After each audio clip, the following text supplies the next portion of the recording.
Galloway, and the mother of all talk shows. Welcome to the Open University of the Airwaves with George Galloway.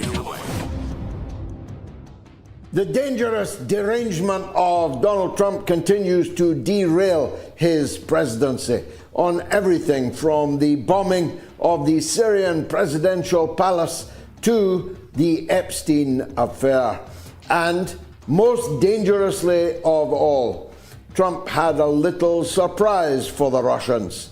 Turned out not to be so little.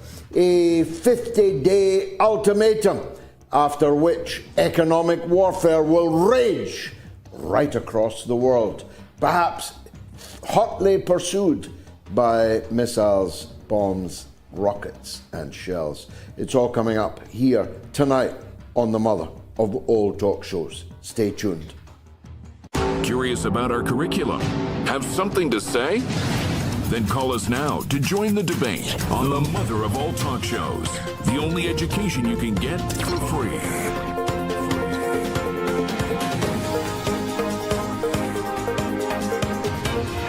George Galloway. The mother of all talk shows. With George Galloway. The world is our classroom, and you're welcome to sit in and join the seminar. There are advancing signs of senility in the White House, again, for the second president running.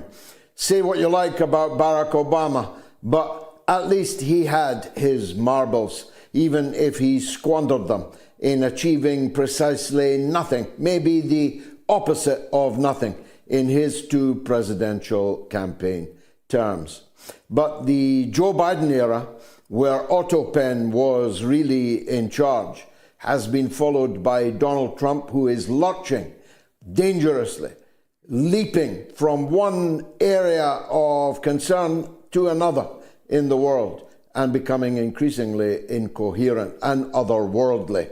It is simply otherworldly to pretend that there is no Epstein file. It is utterly an insult to the intelligence of his own base, first and foremost, the American people, secondly, and the world, thirdly, to pretend that the subject that he and his acolytes endlessly paraded as an emblem of the rottenness and corruption at the heart of Washington, now we're told we're stupid people if we continue to talk about it. Now we're told it was all a hoax. A hoax got up by Obama and Hillary Clinton. Absurd, I know, as Bill Clinton is the most heavily fingered individual in the entire Epstein affair, unless Hillary is trying to finally get rid of him.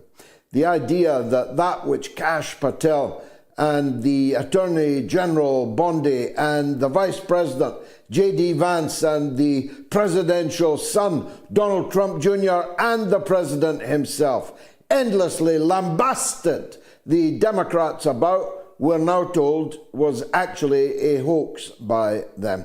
Nobody's buying it. The latest polls show a further precipitous drop in Donald Trump's presidential approval ratings, to the extent to which everybody in the Republican Party needs to be very worried indeed about the next test of opinion. In the midterm elections, it is highly likely, as Steve Bannon, once upon a time a heartbeat away from President Trump, has predicted, may lose the Republicans as many as 30 to 40 congressional seats, losing them control of both the Senate and the House of Representatives. Then Donald Trump will truly be up the Dnipro without a paddle.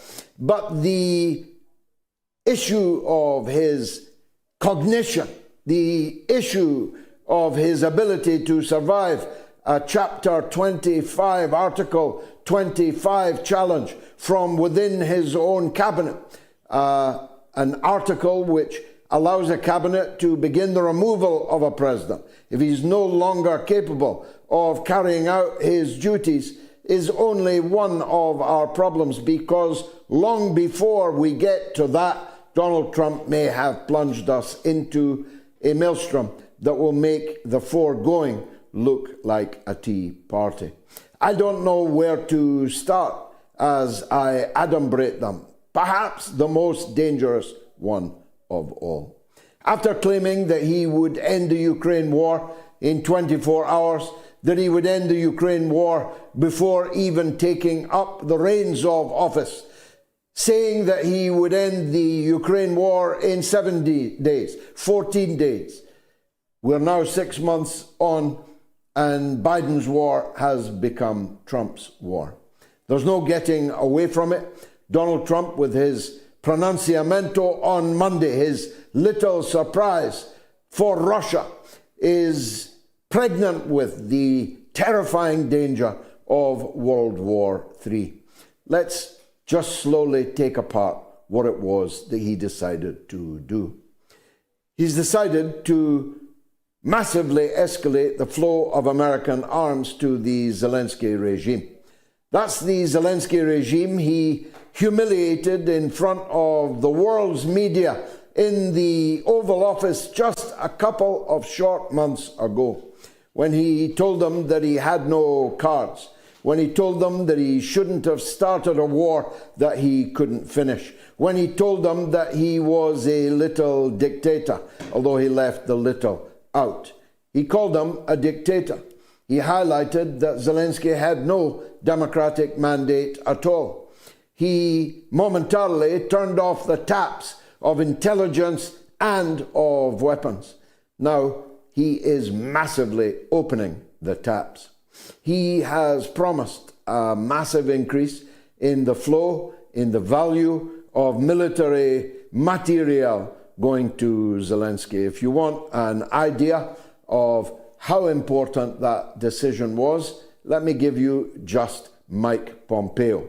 You'll remember him, former Secretary of State, former head of the CIA, who was caught on tape saying, "We lied, we cheated, we stole." Every crime that the CIA has ever committed was admitted by its director, Mike Pompeo. He was too hawkish to get a job in Donald Trump's cabinet, though he tried very hard to do so. He shed his skin, losing 10 stone in weight, but his black heart remains intact. He welcomed Donald Trump's latest turn on Ukraine as the greatest thing since sliced bread, especially as he no longer eats it. Or I could give you Boris Johnson, the man who destroyed the prospects of a peaceful solution to the Ukraine question just a month or so after it had begun, when he flew to Kiev to insist that Zelensky fight on to the last drop of Ukrainian blood.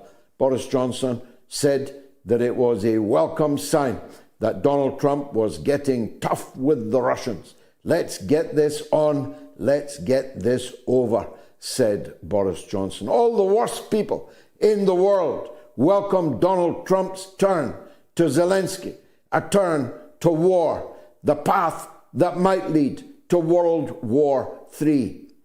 And the people who had loyally supported Donald Trump the most, Thomas Massie, Marjorie Taylor Greene, the loss of Elon Musk will be as nothing compared to the loss of Steve Bannon and MAGA and Tucker Carlson and co., especially as there's now another party, Elon Musk's America Party, in which these individuals and many, many more may now seek safe harbor.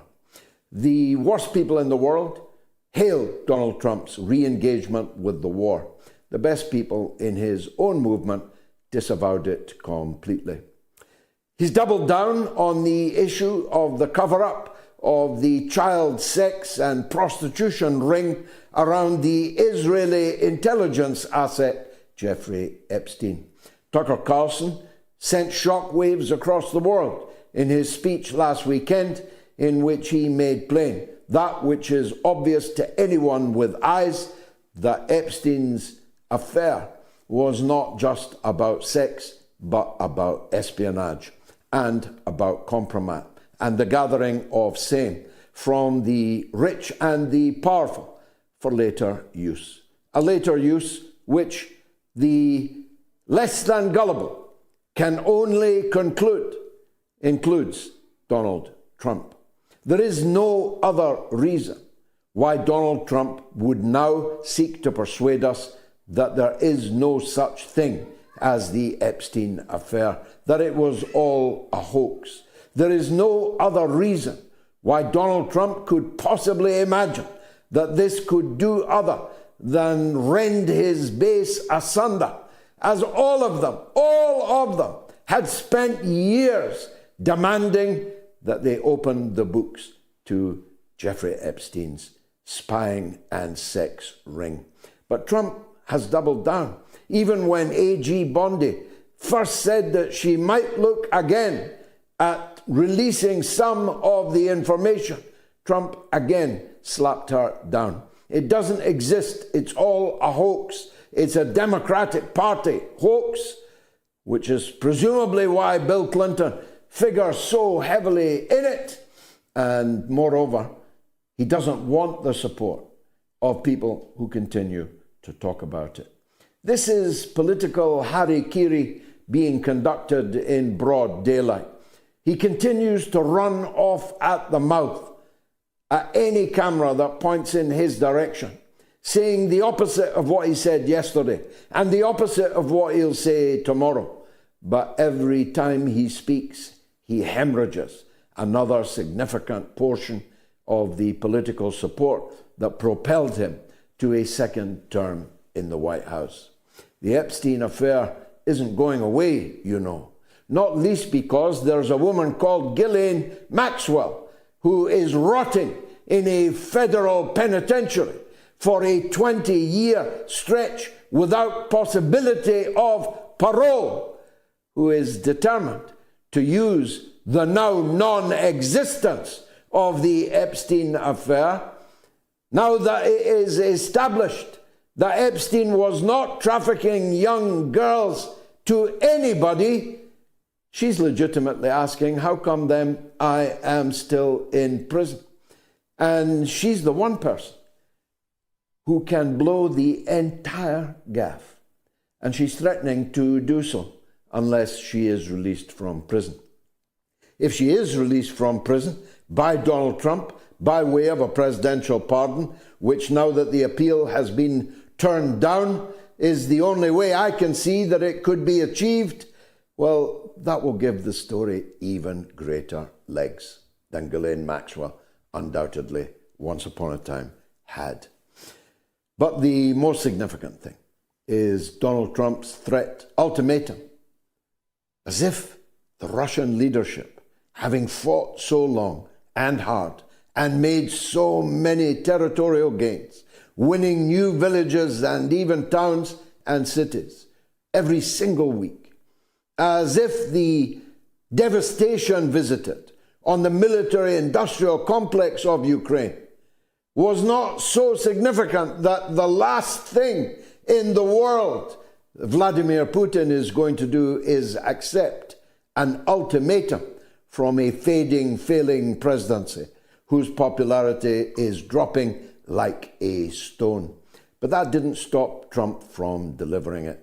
Again, to the cheers of all the worst people in the world, Trump has given Putin 50 days to make a deal with Volodymyr Zelensky, or 100% secondary tariffs will be imposed on everybody in the world who buys anything from Russia.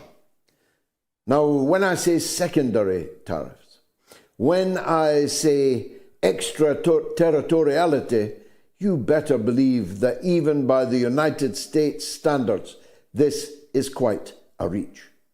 Donald Trump is saying that if India buys oil from Russia to keep its burgeoning economy turning, then anything that India sells on to the United States, anything, will cost 100% more than it does today. Ditto with China, an even bigger enchilada.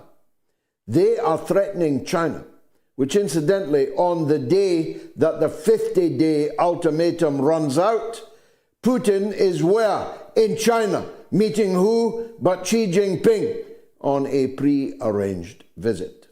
So when that 50-day ultimatum elapses, the two leaders most concerned will be together in Beijing. The gall, the arrogance, the imperial hubris involved in threatening not punishment of Russia, but punishment of any and all countries who continue to do business with Russia, misses several important things. First, it seems to imply that selling things to the United States market is where it's at in the global economy, when in fact most countries in the world sell precious little to the United States and have other customers that they can sell what little they were selling to the United States and find those new customers very easily. But secondly, it seems to suppose that the countries being punished by Donald Trump will not retaliate. And I'm here to tell you that is the mother of all misconceptions. Let me just take two cases in point. Japan, already toiling under punitive American sanctions because of a perceived trade deficit, is seriously considering having a fire sale of American Treasury bonds in order to pay Trump's bill. A fire sale of American debt will create a conflagration throughout the world because it will collapse the price, the value of those American assets, those American Treasury bills. Once they start getting dumped, will collapse in value. And with their collapse in value, will collapse the value of the dollar. More importantly, China, which has been slowly offloading the American bills that it holds, slowly distancing itself from the dollar, will now undoubtedly, rapidly and comprehensively ditch at whatever the short-term cost any American assets which it currently holds. And if China sells all of its American Treasury bills, it will create economic collapse in the United States. Because as I've been telling you for many years, China actually holds more dollars than the United States Treasury does itself. And China can afford, with 5.2% growth in just the last quarter, 5.2% growth in a quarter, China's economy can well withstand any temporary loss in selling American assets at a bargain basement price. But the United States cannot. But more significantly than that, China is beginning to realize, although it has always known that the final reckoning would be between the United States and China, China is beginning to recognize that the time for that final reckoning may be much, much closer to hand than they had in their timetable. The truth is, the Americans will not go quietly into the good night of second place, soon actually overtaken even by India, and thus in third place. Eventually overtaken by Africa, the richest continent in the world. The United States is going down. And the signs are that they're not going to go down quietly. I wish I had time to spend more than 1 minute on what happened in Damascus today. When despite all the offers of normalization, without the slightest care for the supine behavior of the new regime in Damascus, conceding the Golan Heights, conceding a whole tranche of Syrian territory as a buffer zone for Israel. Israel today bombed and I think destroyed the Syrian presidential palace live on television. They did the same to the Syrian Defense Ministry. The proximate reason given was because the Takfiri savages of Al-Qaeda and ISIS were on a rampage of mass murder against the Druze minority in Syria. As if Israel cared about Syrian Druze. This is merely a cover for an attempt to completely dominate its neighbor Syria and to, if possible, divide the entire territory between itself and Mr. Erdogan's Turkey. And therefore, as someone who despises Golani, as someone who despises the regime in Damascus, when Israel bombs and attacks them, I stand with Syria. Stay tuned. I'll be right back.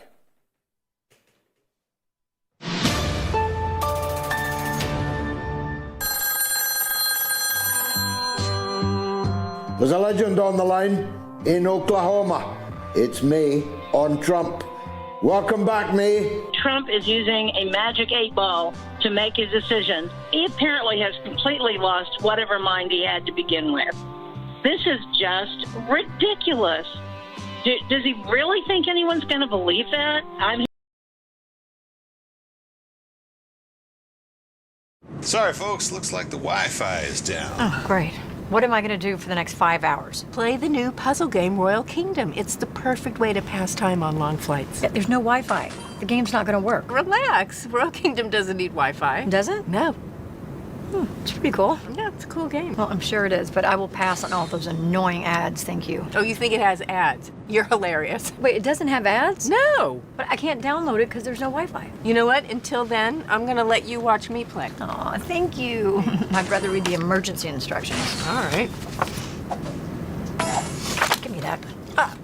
That's really rude. I know. Oh, wow. Can I have my phone Shh. back? I just got you to a new level. Great news, folks. The Wi-Fi is back online. See? Look at that. You can download it onto your phone now. I'm killing it. Well, kill it on your own phone. No. Download it. I'm in the middle of something. All right, you want me to put it on your phone? Give me your phone. Do what you gotta do. Oh my God. I don't want to get aggressive with you. Download Royal Kingdom. And join us today. Hey, yeah, you. Have you been waiting for the perfect time to buy some new furniture? I have good news for you. That perfect time is now with Slumberland's anniversary sale. You see, they're celebrating 58 years and they're celebrating big with up to 58% off list prices. So start dreaming. Is it a new sectional you want? Maybe a new recliner, a new mattress, even a new dining table, whatever it is that you need to make your space even comfier and to love your home even more, Slumberland has got you covered. So consider this your official green light to treat yourself, because I said so. Hit up your local Slumberland before this anniversary sale wraps up. Good evening, you guys. I have to ask you if you got the dreaded control room warning. You guys, Rachel might not be ready. Did they actually tell you that? They didn't tell us, but they said, take our time. Just take your time. Okay.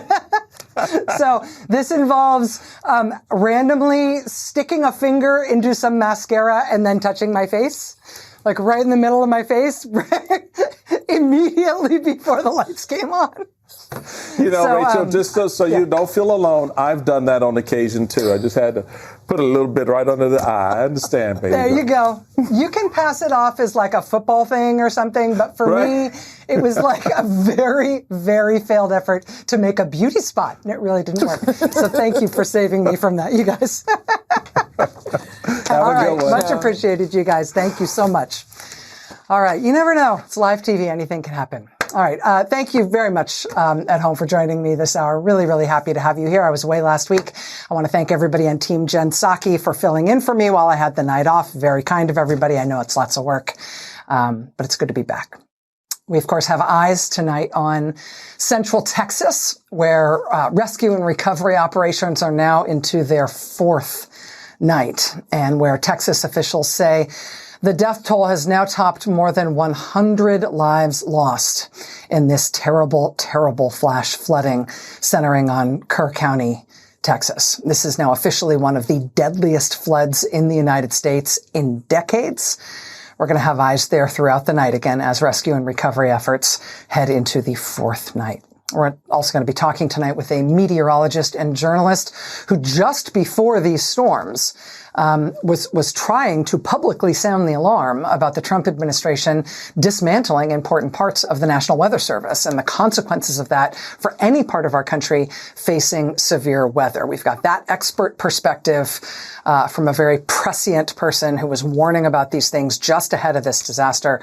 We've got that coming up this hour tonight. We've also got a live report tonight this hour from a lawyer who just made a bombshell discovery about President Donald Trump's ongoing efforts to ship people off to random foreign countries for potentially lifetime imprisonment without trial.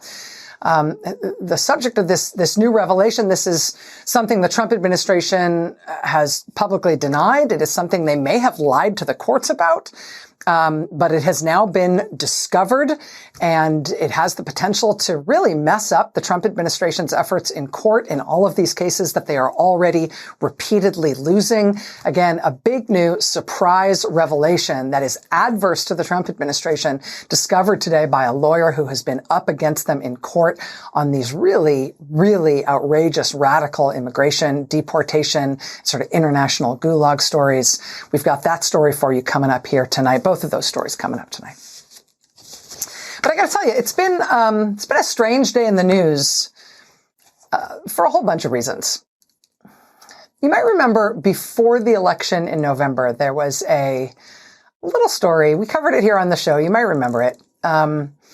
It was a statue that mysteriously appeared on the National Mall in Washington. Do you remember this? It was a larger-than-life depiction in bronze of Nancy Pelosi's desk. Had a nameplate on the desk that said Nancy Pelosi. It had a landline phone cast in bronze and bronze Post-it notes and file folders, and also cast in bronze right there on the desk, gigantic. There was a huge poop, a stylized poop in the shape of a swirly poop emoji right there in the middle of the desk. And this weird bronze statue went up on the National Mall just before the election. It was an anonymous artwork. It was titled The Resolute Desk. Nobody knows who put it up. But this statue, this piece of art, it had a very, very formal looking plaque that made clear what it was about. The plaque said, quote, "This memorial honors the brave men and women who broke into the U.S. Capitol on January 6, 2021 to loot, urinate, and defecate throughout those hallowed halls in order to overturn an election. President Trump celebrates these heroes of January 6th as, quote, unbelievable patriots and warriors. This monument stands as a testament to their daring sacrifice and lasting legacy." So that was the plaque on the poop on the desk statue that went up on the National Mall in October just before the election. And then whoever did it, we still don't know, did a follow-up. They said, they gave her statement to a reporter at DC News Now, quote, "We figured that a monument isn't a real monument until cheap souvenirs are involved. That's why, just like the heroes who invaded the Capitol and landed some sweet laptops, iPads, and a John Lewis photo, we wanted people to have something to take home with them from this monument." So they made brochures celebrating what they called the Trump National January 6th Memorial. Again, the poop desk. They also made little foam replicas of the poop.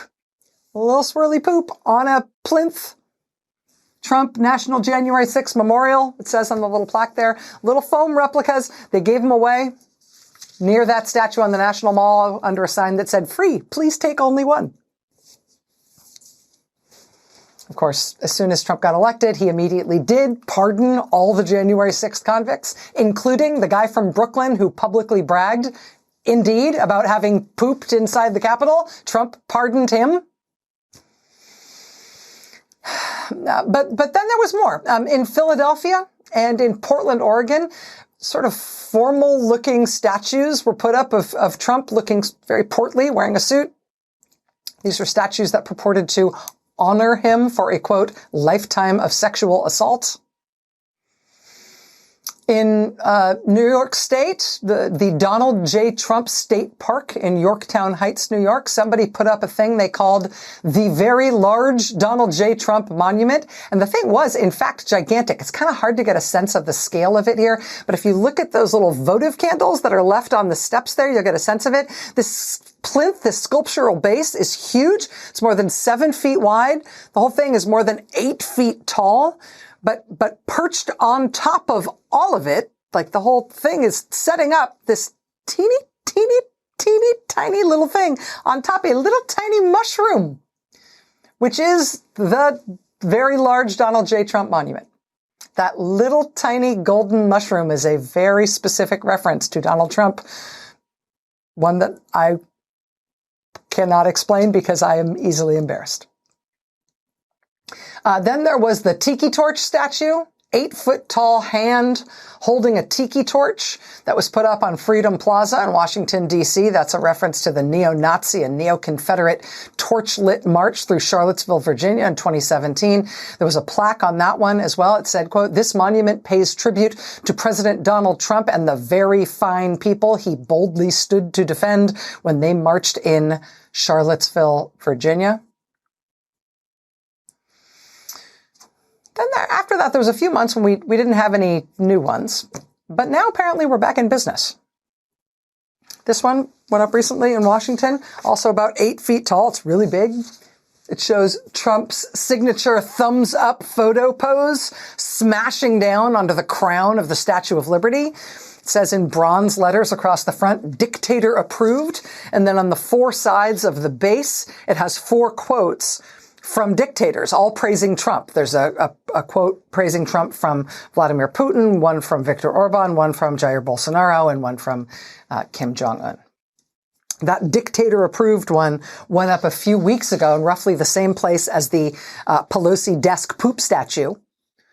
The White House was apparently very unhappy about this one. They put out a sort of sad, scoldy, petulant statement about it. They said, quote, "In the United States of America, you have the freedom to display your so-called art, no matter how ugly it is." They actually said that in a White House statement. The people who created that so-called art apparently heard that statement from the White House and thought, challenge accepted. Washingtonian Magazine got a comment from one of the anonymous organizers behind that piece of art, who told them that once the White House put out that statement, "You have the freedom to display your so-called art no matter how ugly it is." Once they heard that from the White House as an official White House statement, they decided they would meet the challenge. They would try to create, quote, "the ugliest art that we could think of." And so then they put up a new piece. And it actually has that full White House quote on a plaque. And that plaque is on yet another new sculpture, I think deliberately designed to be as ugly as possible. It's got a gold spray-painted ivy and a gold spray-painted eagle and a gold spray-painted TV. And in these images, it looks like the TV is off, but in situ, this sculpture actually has the TV playing stuff. The TV apparently is battery powered, and it runs a constant loop of video clips of Trump doing his signature dance where he looks like he's doing something rude with each hand. And these clips that play on a loop on this sculpture, they include a little squib of video of Trump kind of doing that dance at a party with the late millionaire pedophile Jeffrey Epstein, to whom President Donald Trump was in fact a friend. Because for our sins, with everything else going on, with with Trump today restarting the total economic chaos of random scattershot tariffs on every country in the world other than Russia, with the U.S. government in its infinite wisdom under Donald Trump, getting us back into the measles business, which we had basically eradicated, but now we've got the biggest measles outbreak we've had in more than 30 years, with President Trump saying he was, quote, not notified of the decision to cut off U.S. military support shipments to Ukraine. He said he was not notified and he issued no instruction to do that, raising the obvious question of, okay, then if you as president didn't make that decision, who made that decision? With Trump literally paving the Rose Garden and putting this picture of himself up in the White House in the room with all the portraits of the first ladies. I mean, this is what he put up, right? I mean, in the middle of everything else, large and small, that we are contending with. There really is a Jeffrey Epstein, Donald Trump subplot in our lives now, in which this footage exists and in which the Trump Justice Department put out a statement today saying, never mind all the things we ever said and hyped and screamed about the late pedophile Jeffrey Epstein. Turns out it's all nothing and people should stop asking us about it. Headline. Trump administration acknowledges lack of evidence from Epstein documents. After months of promising big revelations, Attorney General Pam Bondi acknowledges a lack of evidence for a host of conspiracy theories, including a, quote, client list. Trump's Attorney General Pam Bondi, in fact, not only said there was a Jeffrey Epstein client list that Trump had ordered her to review and release to the American people. She not only said there was a Jeffrey Epstein client list, she said that she had it in her possession on her desk. One of the things that you alluded to, and this is something Donald Trump has talked about, that DOJ may be releasing the list of Jeffrey Epstein's clients. Will that really happen? It's sitting on my desk right now to review. That's been a directive by President Trump. I'm reviewing that. I'm reviewing JFK files, MLK files. That's all in the process of being reviewed because that was done at the directive of the president from all of these agencies. Oh, yes, it was a directive of the president. The Epstein client list is sitting on my desk right now, says Donald Trump's hand-picked attorney general. New statement today from her department. The U.S. Department of Justice says there is no Epstein client list. The systematic review revealed no incriminating client list, according to today's DOJ memo. These guys have been hyping the whole Epstein conspiracy theory for years. I mean, this is the guy who Donald Trump appointed to be deputy director of the FBI. I've already told you the Epstein story. Let's just say a friend who knows about something, if you've heard the story, was on the plane with Clinton with the Epstein thing, and he said, I'm out of here, Daddy-O. I told that story quite a few times, so I know a lot about this story. There are a lot of people who know old Jeff. A lot of people. So it's kind of weird, like this client list is about to come out. Everybody got quiet all of a sudden. I know a lot about this story. Says the podcaster who Trump named to be deputy director of the FBI. Now today, knock, knock, knock, FBI, what's up with that? Today, according to the FBI and the Justice Department, there is nothing at all to this Jeffrey Epstein story. Please stop talking about it. There will be no further information released. Client list, what client list? We will not be talking about this anymore. There will be no further information. You should stop talking about this, except maybe if it is raised, on the gold spray-painted television sculpture on the National Mall. Maybe you could learn something about it there. But otherwise, now that Donald Trump is the head of the U.S. federal government, we're just, no.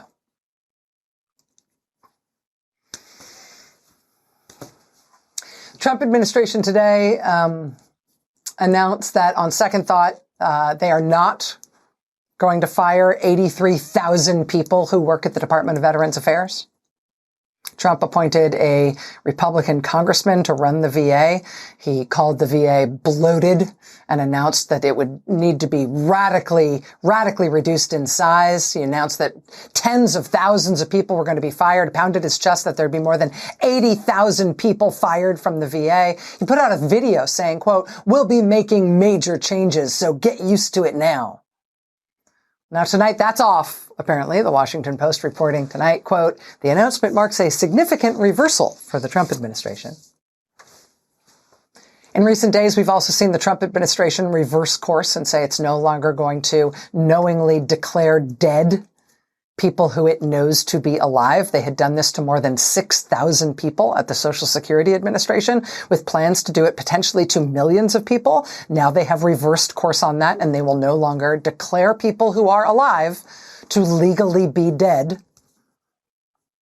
They also reversed course on HIV prevention. Trump had ordered a halt for some reason to HIV prevention efforts all across the country because, yeah, heaven forbid we try to prevent people from getting HIV and AIDS. But they've had to reverse that too, quote, "following outcry." With this ongoing catastrophe in Central Texas right now, just watch. They are going to have to reverse all they've done to try to destroy the National Weather Service and NOAA. They are going to have to figure out a way to reverse that. We'll, as I said, have more on that coming up later on this hour. This Trump presidency wants to be seen as fearsome, right? They want to be seen as powerful and scary. They want people to be afraid of them. But what they really are, in equal measure, is awful and weird. And it's worth being afraid of that because it's weird and awful and scary to have somebody that weird and awful in charge of the federal government. But it's not fearsome in the way they mean it to be. It's fearsome in the sense of like, oh my God, these people are in charge of what? I mean, Trump really did pardon the guy who bragged about pooping in the U.S. Capitol. And that footage of Donald Trump and Jeffrey Epstein is a real thing. And the bizarre thing with his Justice Department today and its pronouncement on the Jeffrey Epstein conspiracy theories, what are we supposed to make of all that from these people? At the same time, he's got the military, the U.S. military deployed in Los Angeles, California. While the National Guard is now asking pleas for its troops back because, among other things, they need to prepare for wildfire season. But no, Trump today, for whatever reason, sent a small army of federal agents and National Guard troops in military vehicles and on horseback into a park in Los Angeles for a big, weird show of force that nobody can figure out. There was kind of nobody in the park. They didn't seem to have any reason to be there, but this is how they fanned out across a mostly empty MacArthur Park in Los Angeles, California today. What's that about? What are you doing?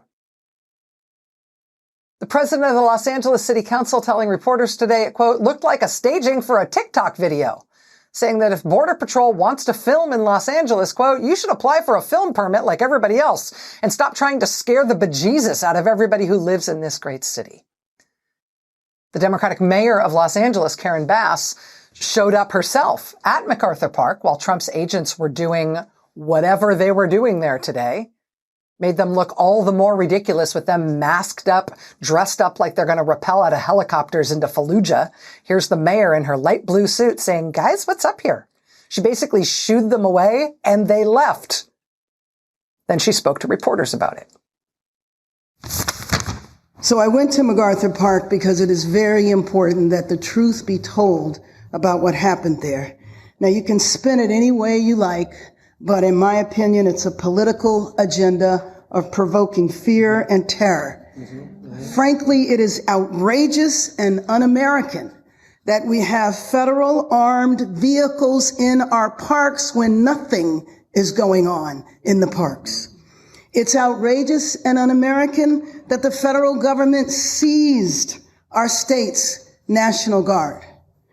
It's outrageous and un-American that we have U.S. Marines who are trained to kill foreign soldiers overseas deployed in our American city.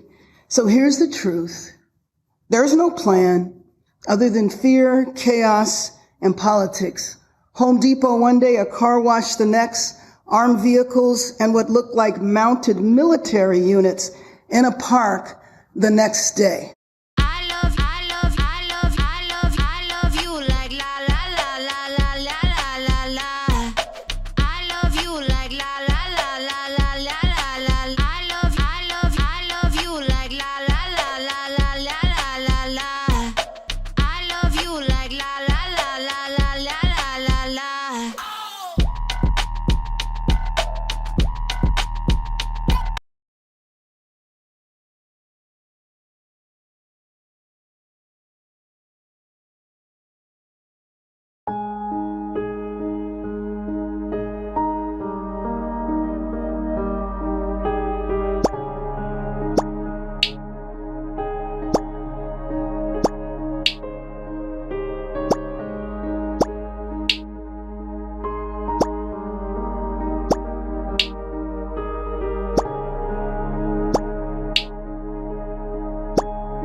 Download now.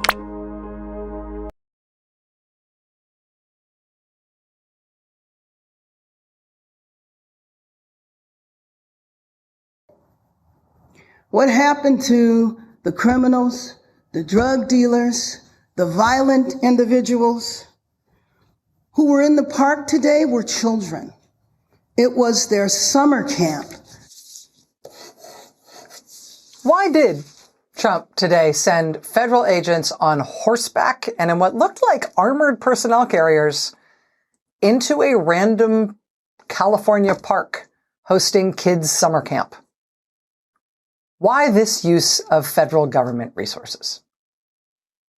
Because it's a day that ends in Y under this president. Which is why every weekend and every holiday and most days of the week now have Americans protesting against him in blue states and red states, in big cities and small towns. I mean, these were anti-Trump and anti-ICE protests in Los Angeles over this holiday weekend before the weird photo op with the horses and everything in MacArthur Park today. This was North Charleston, South Carolina, protesting against Trump over the long holiday weekend. This was the protest this holiday weekend against Trump outside Trump Tower in New York City. This was the protest this holiday weekend against Trump in Grand Junction, Colorado. This was the protest against Trump this holiday weekend in Lansing, Michigan, where they held a funeral for democracy. This was the protest against Trump this long holiday weekend in Louisville, Kentucky. This was another one in Schaumburg, Illinois. This is one that happened this weekend, this long holiday weekend in Tustin, California. This is one that happened this long holiday weekend in San Diego, where the protest was led by U.S. military veterans. This was an anti-Trump, anti-ICE protest in Omaha, Nebraska. This was Medina, Ohio, where they held what they called a Celebrate America rally. Celebrate America by protesting against Donald Trump. No kings. This was Lenexa, Kansas. Protest against Donald Trump and what he's doing to immigrants. This was Kingston, New York. Tyranny is at our door. This was Buffalo, New York, and Niagara Falls, New York. Two of more than 24 protests that were held this weekend on the American side of the Canadian border for American citizens to show solidarity and friendship with Canada and with Canadians. Protests this weekend along those lines from Alaska all the way to Maine. In Leavenworth, Kansas, people have been organizing there against efforts to open a private immigration prison in that town, the city of Leavenworth, and its population is trying to stop it. In rural Louisiana, people have been protesting at the big immigration prisons in Jena, Louisiana, and Basile against Trump treating those places in Louisiana as if they are domestic black site prisons. In Burlington, Vermont, people are trying to get the airport there, the biggest airport in Vermont, trying to get the airport there to stop cooperating with ICE for immigrant prison flights. And locals in Vermont have built public spreadsheets to track the names and all the information they can find about people who are being stashed in jails and prisons and immigration detention facilities in their state, so local Vermonters can show up to try to get people out. The revulsion for this administration is yielding not just not just protest, it is yielding protest everywhere, all the time, every day of the week. But it's also yielding increasingly creative ways to try to stop them in their tracks. They want to seem fearsome. They want to seem powerful. They are more often weird and incompetent, and when you push back on them, they cave. The more than creative efforts to stop them now, today, include a spectacular revelation in court, a revelation that very well may upend the Trump administration's plans to try to build out an international gulag of foreign prisons. This was a surprise revelation that happened today. The lawyer who found it is going to join us here live next. This is an interesting story. You're going to want to see it. Stay with us.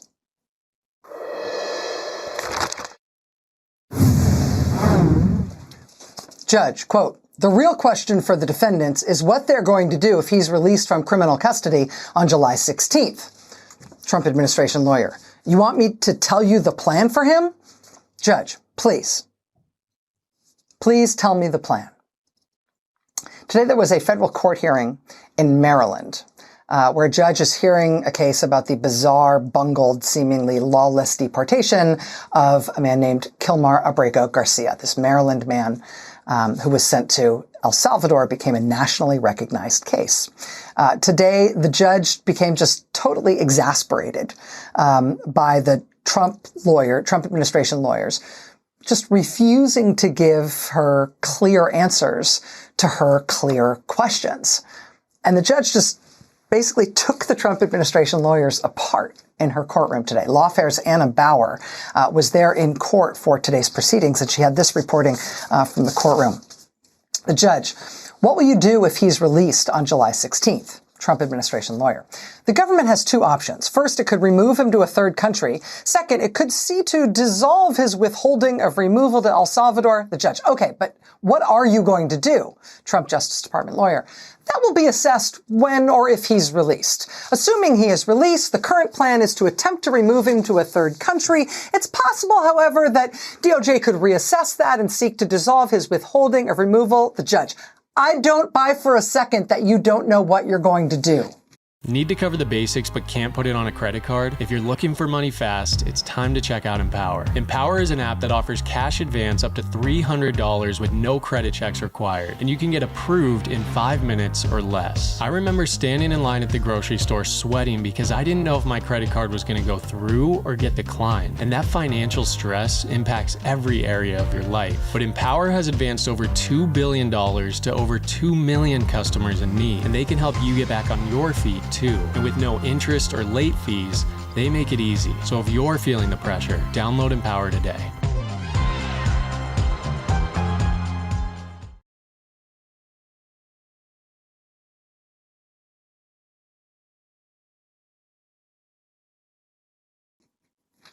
Trump administration lawyer.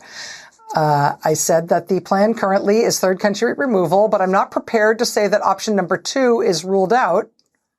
The judge, "Okay, what third country?" Trump administration lawyer, "I don't know. There are a number of countries that we have treaties and agreements with, and Homeland Security will assess options closer to time of release."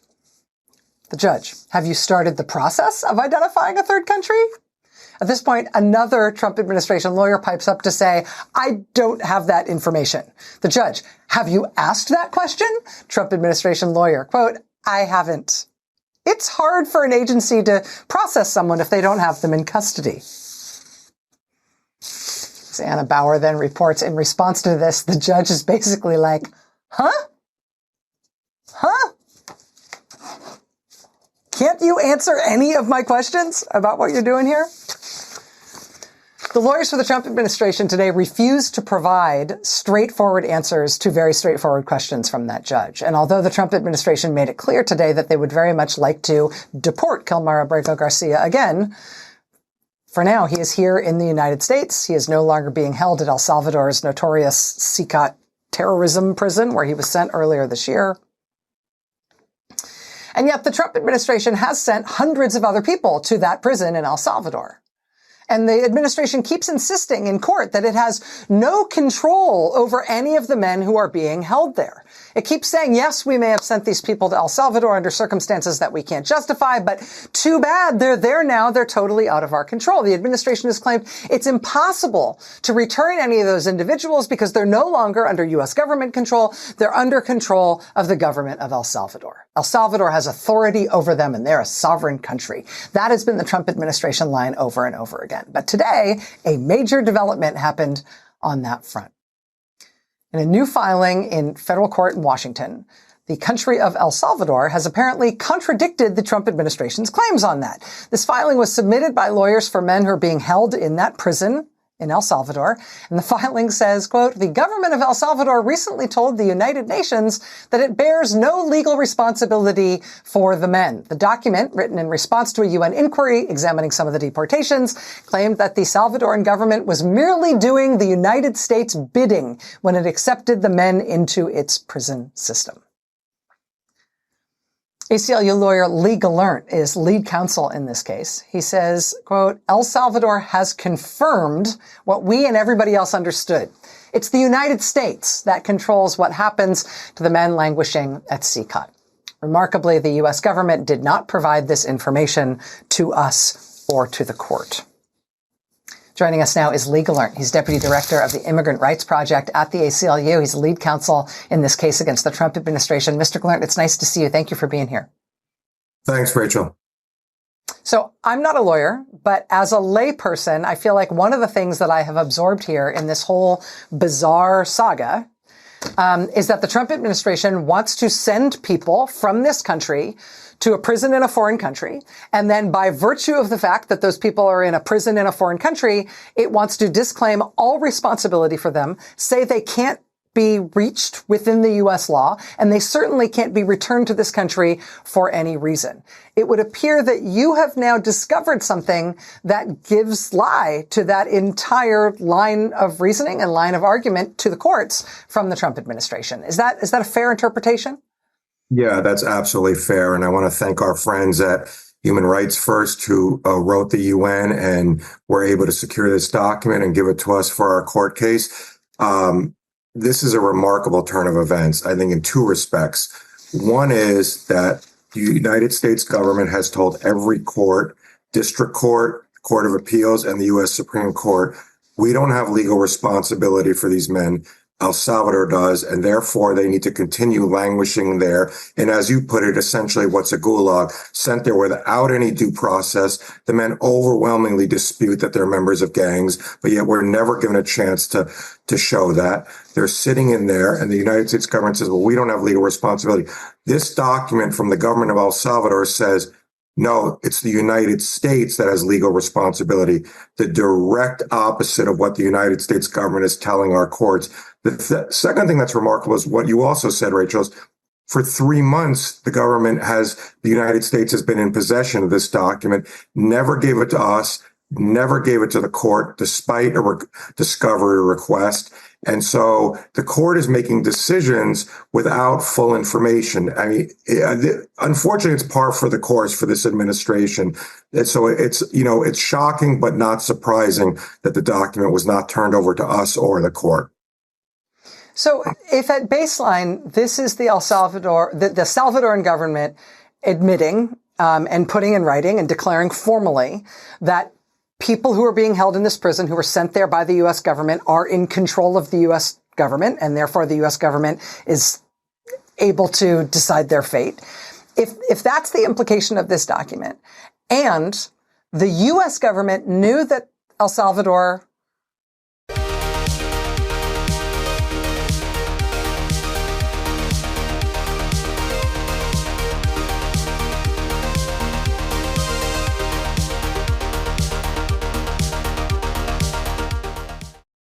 has declared that, and knew that this document existed and refused to hand it over to the court when the court expected to see anything along these lines, isn't that a problem not just for the Trump administration in terms of making this argument?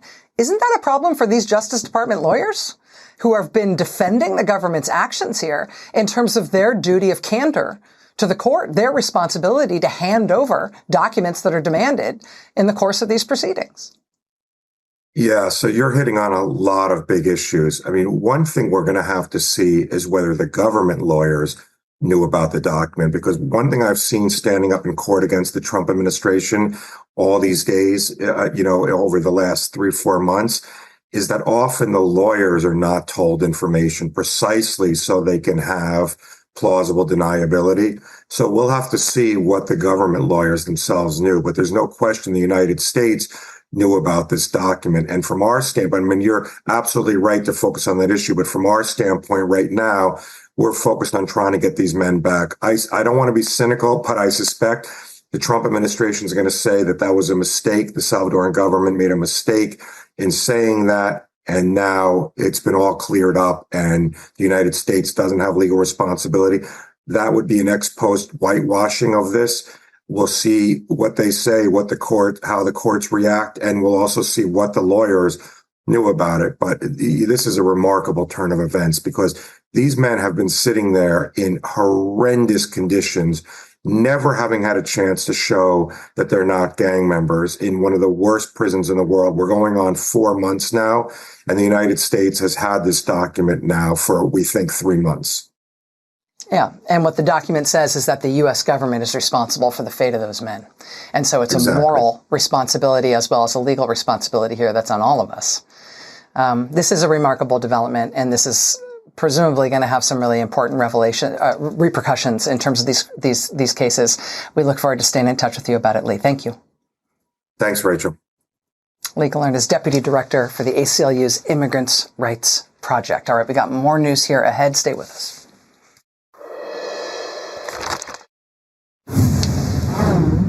The death toll from the catastrophic flooding in central Texas has now reached 104 lives lost. That includes at least 28 kids, many of them girls who'd been staying at a summer camp along the Guadalupe River. Search and rescue efforts are ongoing tonight in central Texas. About 5 million people were still under flood watch as of about an hour ago tonight.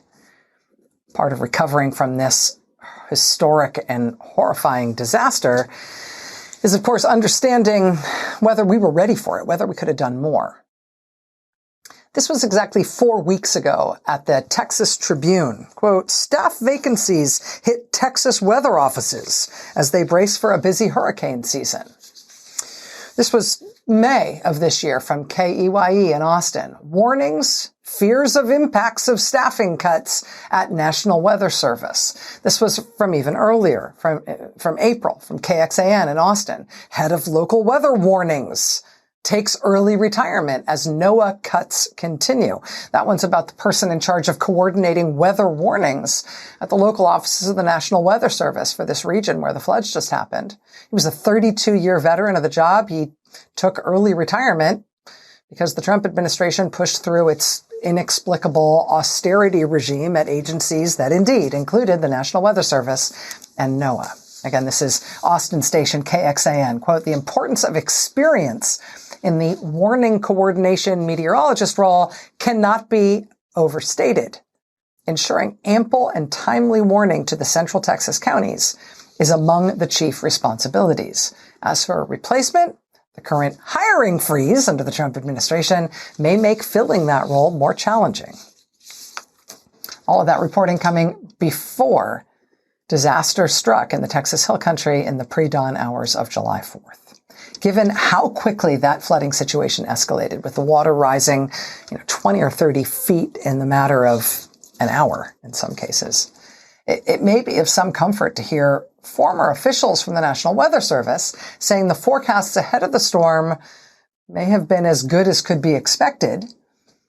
But as the New York Times reports today, beyond the vacancies at the regional offices, beyond the number of vacant positions, Texas also faced the loss of experienced people who would typically have helped communicate with local authorities in the hours after flash flood warnings were issued overnight. Like, say, for example, the warning coordination meteorologist with decades of experience who left that exact job in that exact place in the middle of the onslaught against government agencies led by Donald Trump and DOGE. There are real consequences to this president's efforts to dismantle the U.S. government. It's not just about ideology. It is about lives. One very smart person with really relevant experience in the field joins us here live next. Stay with us. Joining us now is Eric Holthaus. He's a meteorologist and the founder of Currently Weather Service. He's been doing some, frankly, harrowing reporting on the collision of budget cuts and climate change and science for The Guardian newspaper. His latest article for The Guardian is titled, Texas Floods Reveal Limitations of Disaster Forecasting Under Climate Crisis. Mr. Holthaus, thank you very much for joining us. I really appreciate it. Yeah, thank you so much. It's a real honor to be here. The rescue and recovery operations in Texas are still underway. It is heartbreaking. It's also, I think, increasingly infuriating that we're in this situation.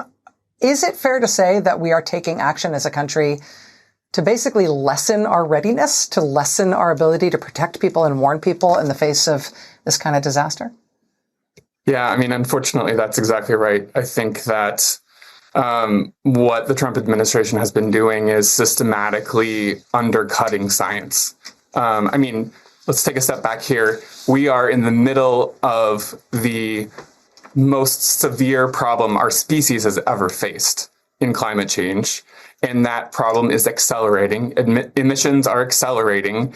And this administration has really decided to just say, no, we're not going to pay attention to that. And we'll hope that everyone can, fend for themselves. And it's really, really infuriating. As someone who's been covering this beat for 20 years now, I have little kids, I wake up at night and am just worried for, where's the next flood going to be? We haven't entered hurricane season yet, and it's going to be bad, and it's heartbreaking. I feel like one of the things that we've all had to learn in these last few years is that climate change means climate chaos, it means weather chaos, and it means unpredictability when it comes to dealing with severe weather events of all kinds. One of the things that I think we're looking to science for right now in terms of resilience is to try to increase predictability, to try to increase what we understand about how weather goes haywire in this type of climate crisis that we're in. Is that the kind of science that is being abandoned or turned off by this administration? Right. I mean, there's one thing with the National Weather Service cuts. So, the Austin, San Antonio office, which has responsibility for Kerr County in this case, was missing its warning coordination meteorologist, as you outlined. And that is the person who coordinates with emergency officials as a representative of meteorologists employed by the federal government to manage that disaster.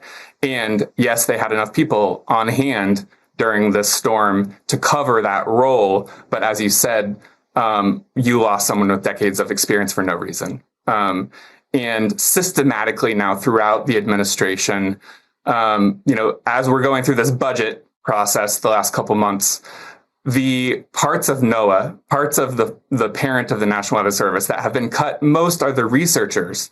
So the people that are working to make our science, moving it forward, those positions are being cut. The Environmental Modeling Center, which is based in Maryland, their only job is to improve the weather models that every single person in the United States, every weather app, and anytime you get a weather forecast, these are the models that forecast comes from.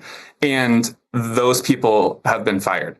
And it's just like, I don't really understand any reason for that other than this idea that, if you stop predicting something, then it won't happen, which obviously is a fairy tale. Wow. Yeah, it doesn't even count as magic. It'd be bad magic to even try that. Eric Holthaus, founder and chief meteorologist at Currently Weather Service. Thank you for being with us again in the midst of this still ongoing disaster. We look forward to having you back to talk about this more in the future, Eric. Thanks. Thank you so much. All right, that's going to do it for me tonight.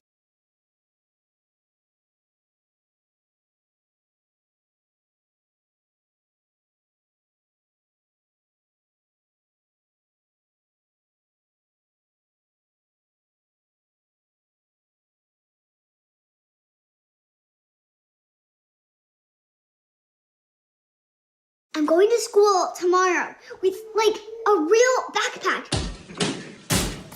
Real school!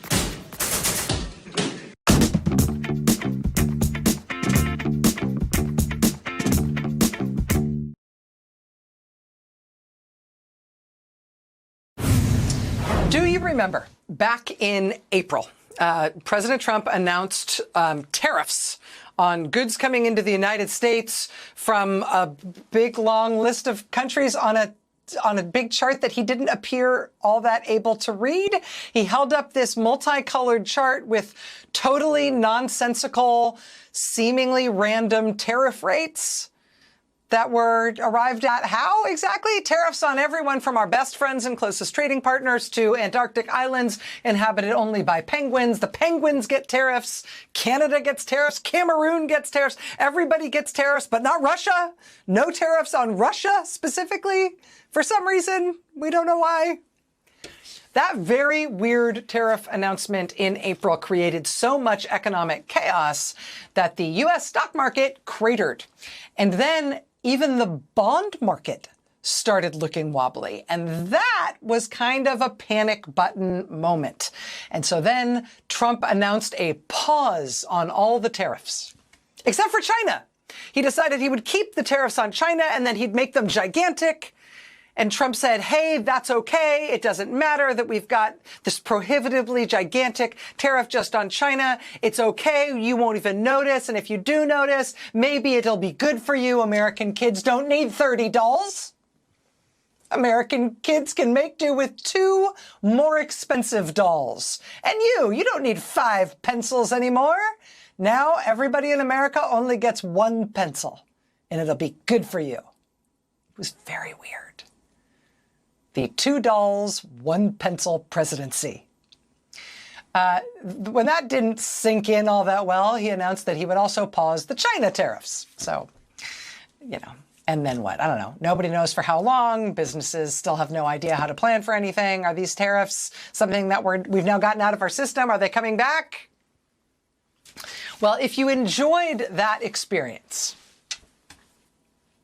good, because here's more of it coming. When Trump panicked and announced the initial pause on his tariffs, you might also remember that the line from the White House, to try to make it seem like that was something other than just a shambolic failure and collapse, the line from the White House was that the pause on tariffs was strategic. It wasn't just Trump panicking. It wasn't just Trump chickening out. It was a strategic pause so Donald Trump could do what he do.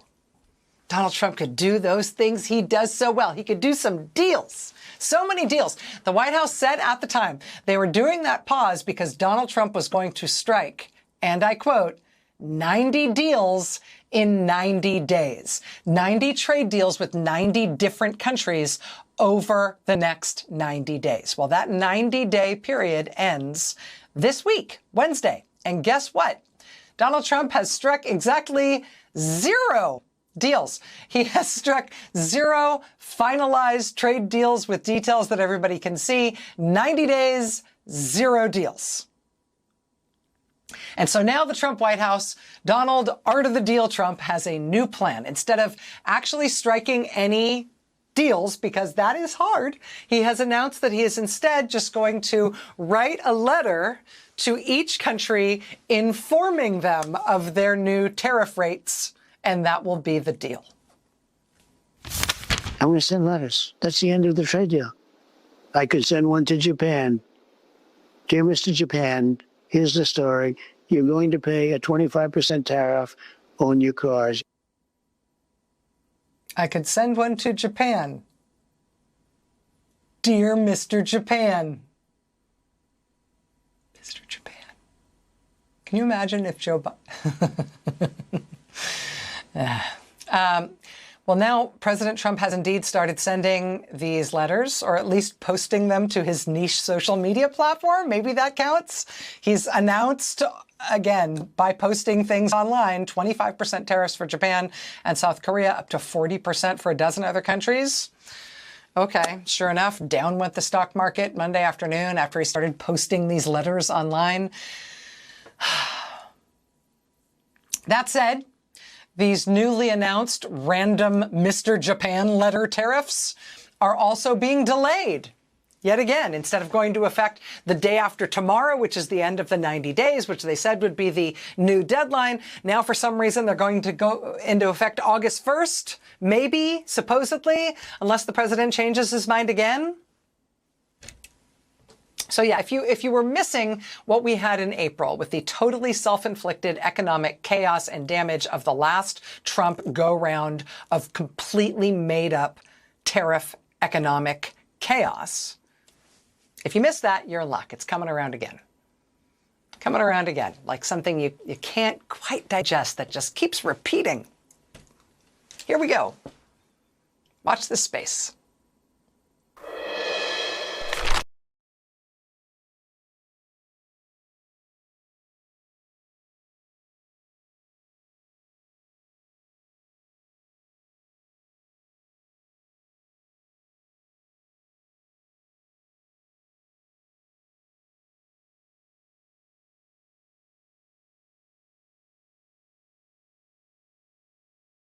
Have you been putting off your estate planning? Maybe you don't know where to start. You think it'll be complicated, expensive. Well, check out our sponsor, Trust and Will. Trust and Will makes it simple and fast to create your trust or will online to ensure your family and loved ones avoid lengthy, expensive legal proceedings or the state deciding what happens to your assets. And Trust and Will can handle everything: care wishes, nomination guardians, final arrangements, power of attorney, with a simple step-by-step process that guides you from start to finish. My audience gets 10% off at trustandwill.com/Pacman. The link is in the description. Welcome to the show. Glad you're with me today. Did you see what a top MAGA said about Donald Trump's Republicans in 2026 if he doesn't release the Epstein files, which supposedly both don't exist and do exist, but were made by Obama and Clinton? Steve Bannon says that Republicans will lose 40 seats in the House of Representatives if the Epstein files aren't released. And here is how he said it at the recent Turning Point USA student something or other event. It's not about just a pedophile ring and all that. This is about who governs us, right? And that's why it's not going to go away. For this to go away, can we blow the brake, by the way? Can we blow the brake, guys? For this to go away, you're going to lose 10% of the MAGA movement. If we lose 10% of the MAGA movement right now, we're going to lose 40 seats in 26. We're going to lose the president. They don't even have to steal it, which they're going to try to do in 28, because they're going to sit there and they've disheartened the hardest core populist nationalists that's always been who governs us. The idea here is that there is a wing of MAGA that simply will not stand by this movement, will not stand by Trump, will not stand by the MAGA elements of the Republican Party, will not stand by their member of the House that represents them if the Epstein files aren't released. And in a way, it's kind of fascinating. But the catalyst to all of this is that Trump's own Justice Department, Pam Bondi, for example, Kash Patel, Dan Bongino, are shutting down a lot of their very own conspiracy theories about Jeffrey Epstein. Trump's DOJ and FBI concluded that Epstein died by suicide. There was no murder. There's no client list to show you. There's no cover-up here. Case closed. Trump doesn't want to hear about it. Pam Bondi wants to move on. And now MAGA world is melting down. Bannon says it could cost you 10% of the base. Dan Bongino is reportedly so furious that he is considering quitting deputy director of the FBI. You've got, people like Laura Loomer saying that Trump's Attorney General Pam Bondi needs to be fired. There are reports about all sorts of other people. We've seen the media meltdowns from Megyn Kelly and others. These are Trump's own people. These are his most hardcore allies, and they're turning on him because the conspiracy theories that they built and that they, in fact, structured their movement around. I mean, years of Kash Patel and Dan Bongino going, we got to get the truth about this stuff. Now they're in a position of power to make it happen. And they go, Turns out there was no real truth. We had the truth. It's all exactly as we were told, which, by the way, may be the case, but it's too late for that. And meanwhile, Trump really isn't helping. You know, when Trump was asked about Epstein during a cabinet meeting, he sort of snapped and was like, you're still talking about Epstein? This is unbelievable. In other words, Trump's done with it. Trump wants MAGA world to be done with it, but MAGA world is very much not done with it. And it is when you start becoming attacked by the monster you created. It's like a paradox, really, of Trump's own doing. A movement built on paranoia, conspiracy, fear of specific scapegoats that you target. And then all of a sudden, you are in the position of being that which you told others to be suspicious of. Hey, this is the MAGA movement.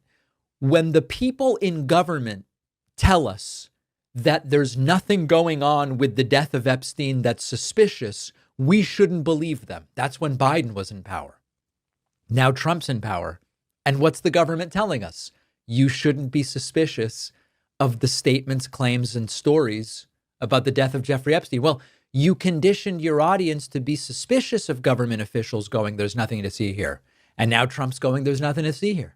And Pam Bondi's saying there's nothing to see here. And Kash Patel and Bongino, maybe under duress, we don't know, are saying there's nothing to see here. And even Steve Bannon is now sounding the alarm and saying the most hardcore supporters and populists are disheartened by this. And if they don't show up in 2026, Bannon says that it is over. So the real story for me isn't Epstein. It's, you know, all of the Epstein coverage we've been doing, it's not really about Epstein. Obviously, there's a client list. Epstein had clients. There's no question about that. As far as, you know, the dying by suicide or being murdered, I have no evidence I can point to that it was anything other than a suicide. But it's the MAGA movement and what these claims represent for them and how it's ripping them apart and how it's something to exploit is really the big story. And we are seeing what happens when the well runs dry for the very conspiracy theorists that were feeding us the conspiracy theories. You radicalize your followers to reject official explanations, and now they are rejecting your official explanations. And Trump allies are sounding the alarm. Candace Owens is sounding the alarm. Megyn Kelly, Tucker, and now Stephen Bannon. It's not Democrats. It's not Biden. It is MAGA itself. And, you know, we always are in this position of like, what's the distraction from which other thing? The only respite Trump is now getting from the Epstein fiasco is that new Trump health fears have gone viral and the White House isn't telling us what's going on. Let's talk about that. New Trump health fears have absolutely exploded because Donald Trump's bruised hands are now being covered up with very obvious makeup, and he has both ankles notably swollen. Wow. And they don't tell us a damn thing. So let's start here, okay? First and foremost, you may recall that for a while now, Trump's right hand at the top of the hand, right, has been bruised, notably bruised and swollen. In new video from the White House just hours ago, you see that Donald Trump is now very obviously covering the bruise with makeup that doesn't quite match the color of his skin, sort of like what he does to his face, quite frankly. And you can see the swollen hand, the makeup, and this bump. The bruise could be from an IV, could be from a large number of things. We're going to talk about that in a moment. Trump's ankles are very swollen. They seem almost wider than his shoe. Speculation, is he wearing very strong compression stockings? Is this bilateral edema? What is this? We just don't know. Now, we are left in a position to speculate because, number one, this isn't normal. There's the audio doesn't really matter. There's visual evidence of this. And the White House insists that Trump is just so damn healthy as a horse. Nobody's ever been healthier than Trump. It's incredible. And so we are left to sort of ask the question, what can cause this combination of symptoms? One of the things that keeps coming up online is congestive heart failure. Of course, not something that the White House has disclosed.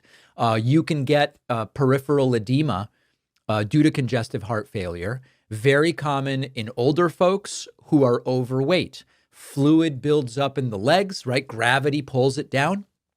Bilateral ankle swelling is a common aspect of it. Possible jugular venous distension, shortness of breath, right? We don't know. Trump does breathe very heavily. And you can also explain the bruising because Trump's veins are fragile, could be poor vascular integrity, blood thinners, a whole bunch of different things. Secondly, could this be the result of some medication? Could it be, if you put elderly folks on warfarin or other anticoagulants, also known as blood thinners, that can cause some of this. It causes easy bruising, especially on the hands and the arms, especially after a blood draw or getting an IV. Now, the White House previously said the bruises on Trump's hands are because he's so vigorously and passionately shaking hands with people. I think you can sort of do the math yourself and say to yourself, could you really get a huge bruise on the top of the hand from a handshake? Doesn't really make sense, but easy bruising as a result of blood thinners in an IV spot for something that hasn't been disclosed that Trump is getting via IV, certainly a possibility. And then there's also something called chronic venous insufficiency, common in older, overweight, sedentary folks with Trump, which Trump is. And what can happen is basically damaged leg veins aren't returning blood effectively. So that builds up and you see that lower leg swelling. You can see skin changes. You can see varicose veins. So there's a very long list of other things. This is the more common stuff. If they were transparent, we would know. And instead, Trump's doctor says, this guy is so damn healthy, nobody can believe it. And of course, no, we don't believe it. That's exactly right. We don't believe it. And the bigger picture of all of this is we know they are dishonest about Trump's health while obsessing about Biden's health, even now that Biden's no longer in office. And we know what's going on with Biden. He's got metastatic prostate cancer. So we go back to the first term of Trump. They've already tried to cover up the state of Trump's health when Trump had COVID, and they flew him by helicopter to Walter Reed. There was dishonesty and deception all over the place. I know this is not new information to many in the audience, but I think it's important to be thorough and remind people who have not seen that segment. We were given one picture of Trump's health when he had COVID and we were told that he was brought to Walter Reed simply because he's the president out of an abundance of caution. The real reason we ultimately found out was that doctors were concerned based on the trajectory of Trump's COVID, that if he waited at home, he might have to be taken to the hospital on a stretcher, and that the optics of that would be so disastrous. Trump didn't want it. The people around Trump didn't want it. They said, let's just get him to the hospital early. You might remember once Trump was in the hospital, we had these daily briefings during which we would often hear questions like, did Trump receive oxygen? And the answers would be cagey, and they would sort of be like, the president is not currently on oxygen. And we figured out, oh, actually, he clearly did get oxygen at one point in time. So we don't have to speculate that they would try to hide Trump's medical conditions because they already did.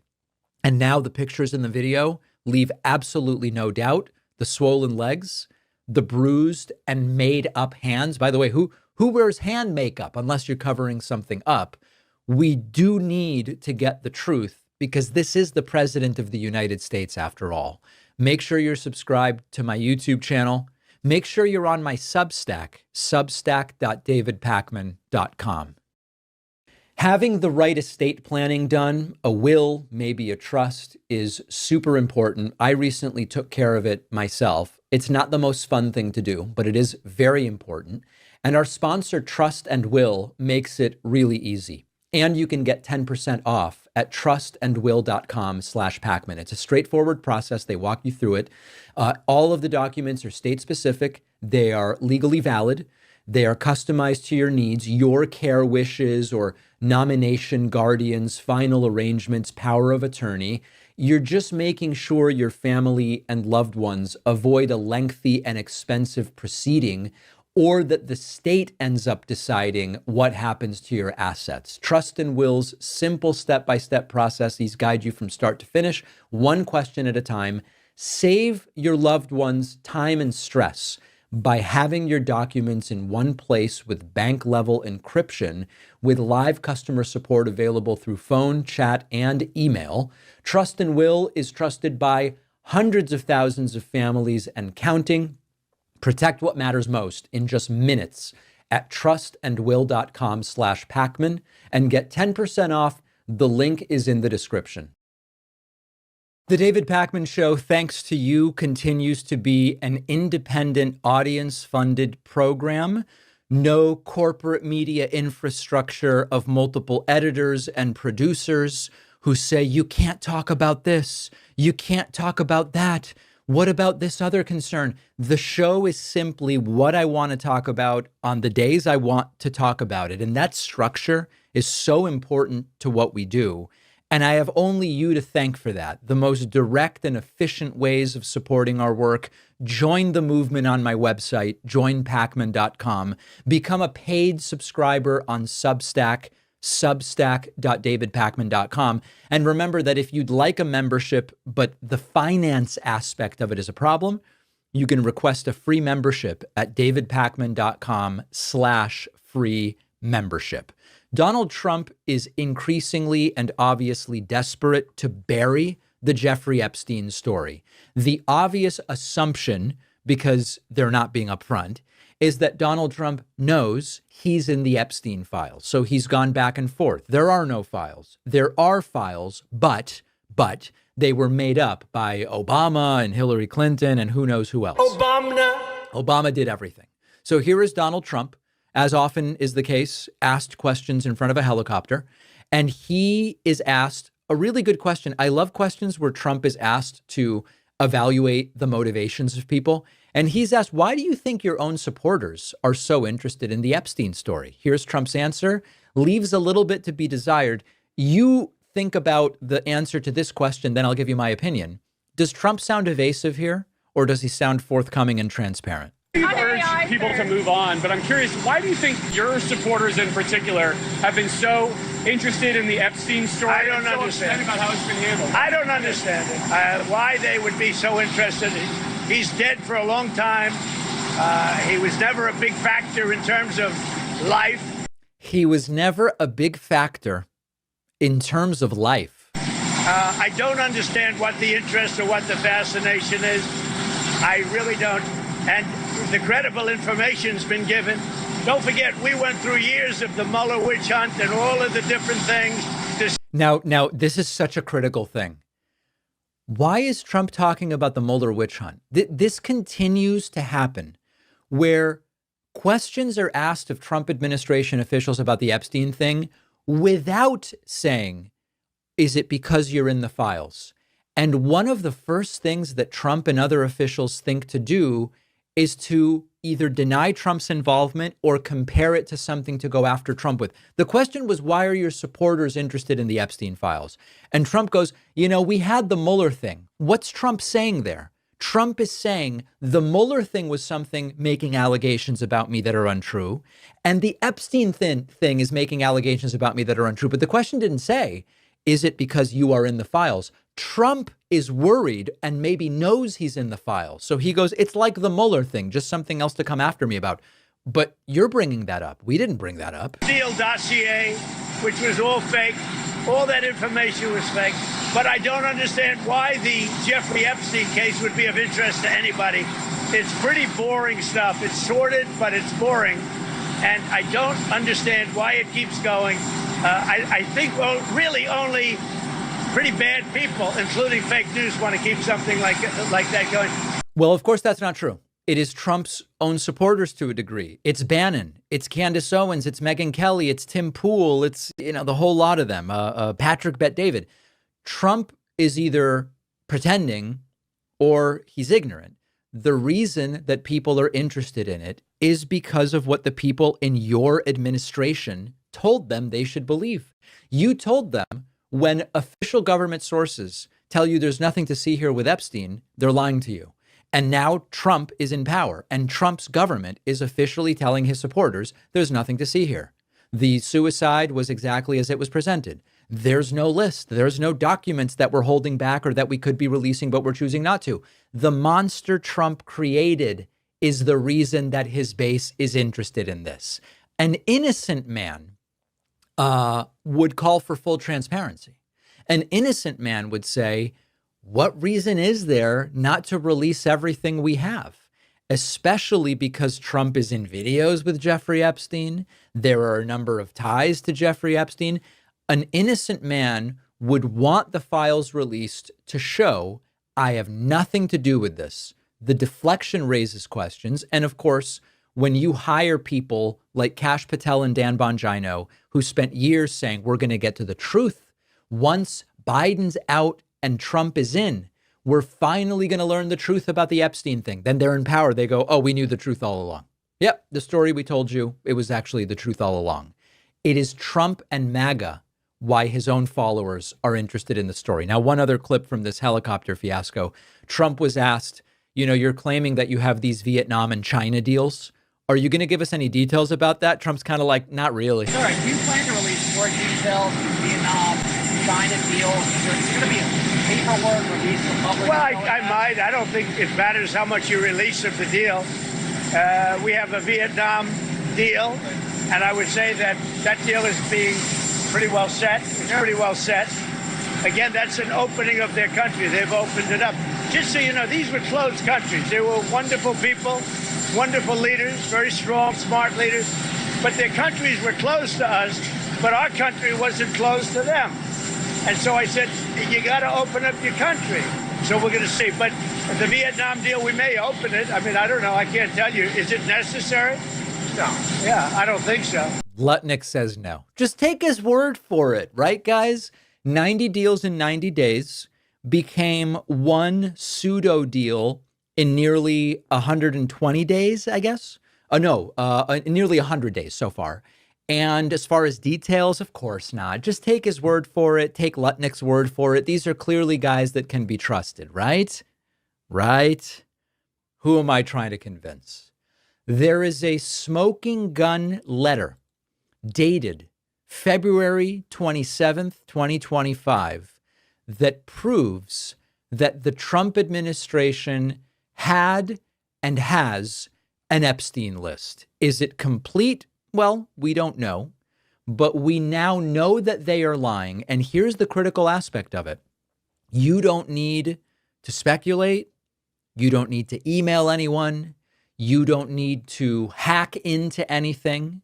Thanks to Freedom of Information Act requests, we have the letter that proves they have way more than they are claiming to have. This is a letter from the Office of the Attorney General, meaning Pam Bondi. The letter is signed by Pam Bondi, written to FBI Director Kash Patel. Folks, these are public documents, okay? Dear Director Patel, before you came into office, I requested the full and complete files related to Jeffrey Epstein. In response to this request, this is the key, I received approximately 200 pages of documents, which consisted primarily of flight logs, Epstein's list of contacts, a list of victims' names, and phone numbers. Okay. They say there is no list, and we suspected that that was semantics, because here is Pam Bondi acknowledging before getting additional documents. This is what she already had before getting additional documents. Flight logs, which tell you where planes went and who was on the planes. Epstein's list of contacts, which, by the way, is also available. I looked at it. Ivanka Trump is on there. All sorts of people are on there. And a list of the victims' names and phone numbers. Damn, that does sound like the Epstein list, which they now claim what to have. Pam Bondi goes on to say, I repeatedly questioned whether this was the full set of documents responsive to my request, and was repeatedly assured by the FBI that we had received the full set of documents. Late yesterday, I learned from a source that the FBI field office in New York was in possession of thousands of pages of documents related to the investigation and indictment of Epstein. So here Pam Bondi is saying, Not only do I have 200 pages of documents, which certainly meet the colloquial definition of the Epstein list, she is aware of something that is at least 5 times larger, right? At least 1,000 pages, and she says thousands, so it actually could be at least 10 times larger or more than what she already has. And now we're supposed to believe there's no list? The FBI had thousands of pages conforming to what we colloquially know of as a list, and Pam Bondi had hundreds of pages of what would be a list. And she goes on to say, despite my repeated requests, the FBI never disclosed the existence of these files. When you and I spoke yesterday, you were just as surprised as I was to learn this new information. By 8 a.m. tomorrow, the FBI will deliver the full and complete Epstein files to my office, including all records, documents, audio and video recordings, and materials related to Jeffrey Epstein and his clients, regardless of how such information was obtained. There will be no withholdings or limitations to my or your access. So there's 3 important aspects to this letter. Number 1, Pam Bondi acknowledges having 200 pages of documents that are certainly a list. The flights, who was on them, Epstein's contacts, and victim names. That's a list. Okay, she had it. Now she says she doesn't. The FBI, according to Pam Bondi in this letter, had thousands of pages compared to Pam Bondi's hundreds, thousands of pages, which the FBI has also said, we don't have anything either. Over the last 10 days, we've heard from the DOJ, we have nothing, and the FBI, we have nothing. So that's lie number 2. And then thirdly, it would be interesting to get a definitive answer.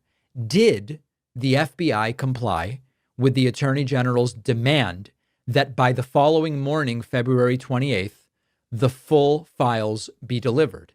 If they didn't, why were they allowed to get away with that? And if they did, why does Pam Bondi now, with hundreds of her own files and thousands of additional documents from the FBI, claim that she has nothing?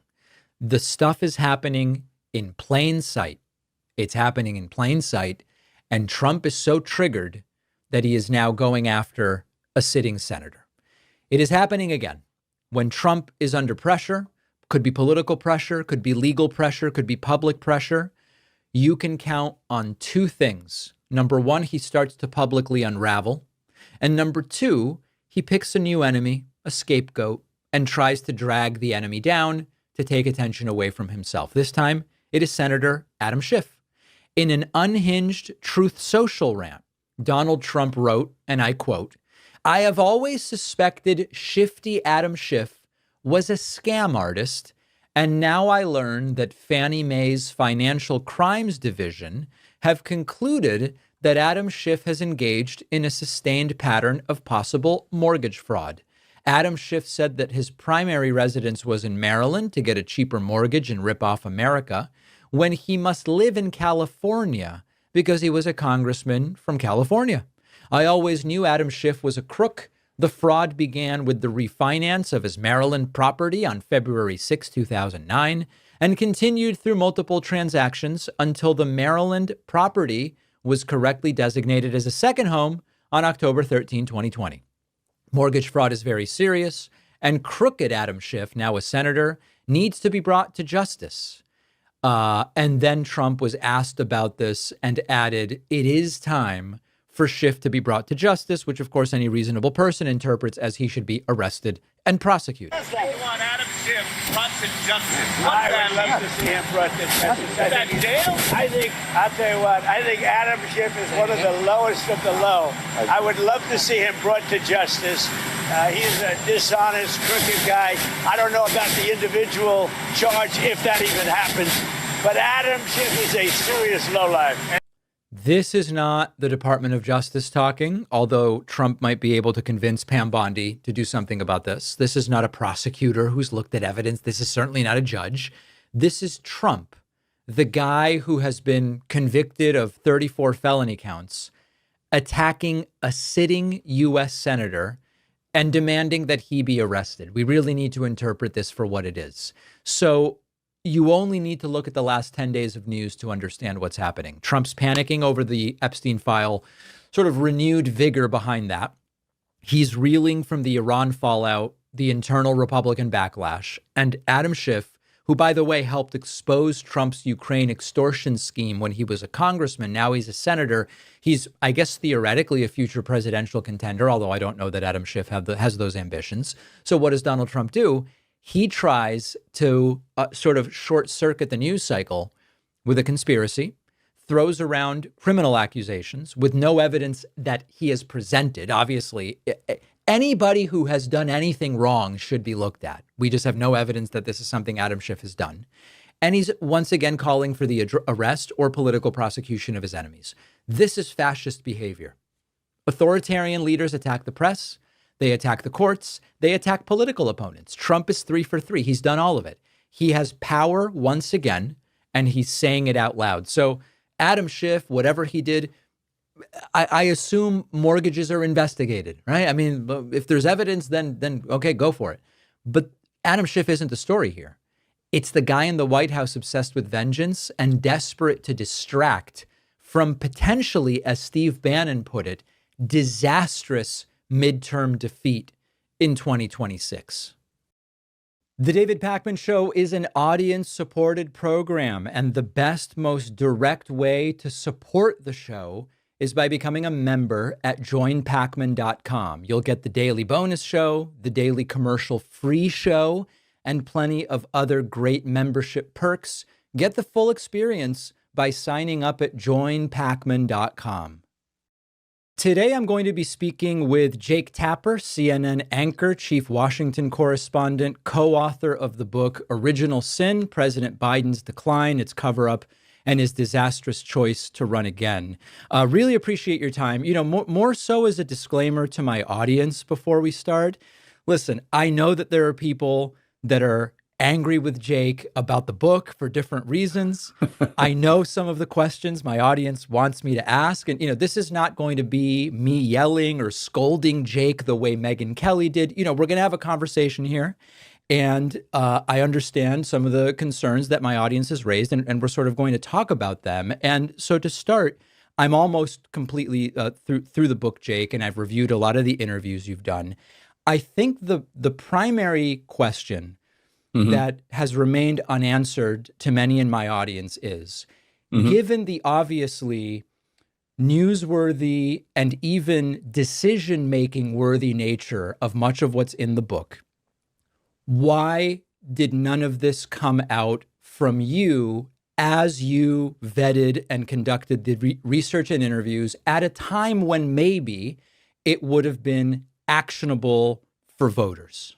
Well, it's a great question. And the simple answer is that almost Alex Thompson, my co-author, and I, almost all of the interviews we did for the book were after the election. There was this feeling among Democrats that any acknowledgement, any disclosure of what was going on behind the scenes before the election would only help Donald Trump. And I wish I had known a lot of this, if not all of this, as it was happening, of course. I mean, Alex Thompson and I are, in addition to collaborators in this book, we're fiercely competitive journalists with each other and with others. And I mean, I would have loved to have broken any of these stories when they happened. But the fear of God had been put into so many Democrats that anything to disclose what was really going on with President Biden would help Donald Trump. And therefore, there was this omerta, this silence about what was going on until after the election. And then after the election, we made a list, Alex and I, when we started writing this book, and like literally after the election is when the day before the election, I said to him, you and I should work on something. And the day after the election, he and I started putting together the proposal and everything. We made a list of everybody we wanted to talk to. And, and we found it much easier to get through to those people with the election over. And there was no longer the threat of Donald Trump. It was the reality of Donald Trump. And so people were a lot more willing to talk. So the simple explanation from a timing standpoint seems to be, you were only told these things after the election was over, and therefore you couldn't possibly have reported on them before you knew them. Correct. Yeah. I mean, yeah, entirely. I did not know, like, for instance, there's this the story that was excerpted in the New Yorker that got a lot of attention about President Biden not recognizing George Clooney. I didn't know that story until after the election. I mean, it was shocking to me. I would have loved to have broken that story in June 2024, or any of the stories that we have in the book. But people were, look, even today, people are very reluctant to talk about this stuff because it's seen as disloyal still among Democrats to say anything about Joe Biden, instead of focusing one's attention on Donald Trump. And there are obvious sensitivities about talking about somebody's health, whoever it is. There's sensitivities about talking about your grandma's health, not you, but somebody's grandmother's health. I mean, like these are the most sensitive things that there are in the world to talk about: mortality, infirmament, etc. So that's the simple answer. Almost every single interview we did that's in the book was after the election, and Alex and I were surprised at how many. Like when we pitched the book, but we didn't know how much we were going to get until the interviews started, and we were surprised at how much we learned. We thought we knew a little, maybe, but we had no idea, but not in a confirmable way, except for the stuff that had been reported. But then we were just flabbergasted. So I mean, I think that's just the honest answer, and I know this has been a criticism for a long time of anybody who is a daily journalist, but also writes books. Bob Woodward, Maggie Haberman, whoever. That was exactly the example I was thinking of, the Woodward, yeah. Well, the Woodward one, I understand. I'm not here to jump on Bob Woodward, but Donald Trump told him in January 2020 that they believed that COVID was airborne. Now, I don't know I assume that Donald Trump was talking to Woodward only for that book or whatever. I mean, I don't know the deal. I don't know the situation. But yeah, look, I mean, I get that criticism. But I was stunned on June 27th, the night of the debate, June 27th, 2024. I, like you, like everybody, had seen him aging through the years, and I'd seen the gaffes and the missteps and the trips and all that. But I, like everybody else, was just as stunned to see how addled he was, President Biden, on the debate stage. That was a surprise to so many people. And the reason why it was a surprise is because they had done a pretty good job of hiding, not that he was getting old and not that there were moments where people didn't know what was going on, but the degree to which he had deteriorated, I think, was kept fairly successfully from people. Like, people knew he was aging, and that was a concern among voters, and it was something that people talked about, especially conservatives. But I don't think anybody had any idea how bad it could be until that night, at least publicly. I want to go back to June 27th. So I do an opinion show. Up until June 27th, my view, which I was very clear about with my audience, was I don't think Biden should have ever run for re-election. Given where we are, I think right now the calculation is if he gets out, that does more damage than whatever benefit there is to replacing him. That was my opinion up until 7 p.m. on June 27th, right? Or whatever time the debate was. Actually, the debate was late, which is another factor. You write about that in the book. That's right. 9 p.m. is late for me. I know, me too. For an 81-year-old. Yeah. Me too. So after that debate, the next morning, even that night, I said to my audience, listen, whatever you as a follower of a political show believes about Joe Biden right now, my instinct is that what happened last night, is going to lead to an amount of pressure where he's going to have to get out. And given that, I think there needs to be the most cohesive possible plan, if you're a Democrat who wants to see Donald Trump defeated, to replace him in a way that will bring people in rather than push people away. And my audience was split. There were people who said, it wasn't that bad last night. Here are the talking points. There was this sort of painful Newsom appearance, Gavin Newsom, in the days that followed, where it was like, yikes, I don't know that this is going to convince anybody, Gavin. I'm not really sure about this. And eventually the pressure did become too great. What I'm curious to ask you, as someone who talked after the fact with people about that night, was that night the clear signal to everybody or mostly everybody that it was to me, but they couldn't say it yet? Or were there genuinely people who thought, that wasn't really that bad? I mean, it's a great question. It was a multitude of takes. I think there were people who, like, for instance, let's say Biden's top aide, Mike Donilon, who would say and argue Joe Biden on his worst day is better than Donald Trump on his best. It doesn't matter, X, Y, that's just it. And it's a choice. And that's one of the reasons why there was an early debate, because the White House had bad polling, and they were eager to make it not a referendum on Biden, but a choice between Biden and Trump. And Joe Biden and Mike Donilon and others were convinced, get the choice out there, and Biden will win that. Mike Donilon would say he won before with people thinking he was too old. He's going to do it again. So there's that group. Yep. And I think there's a little,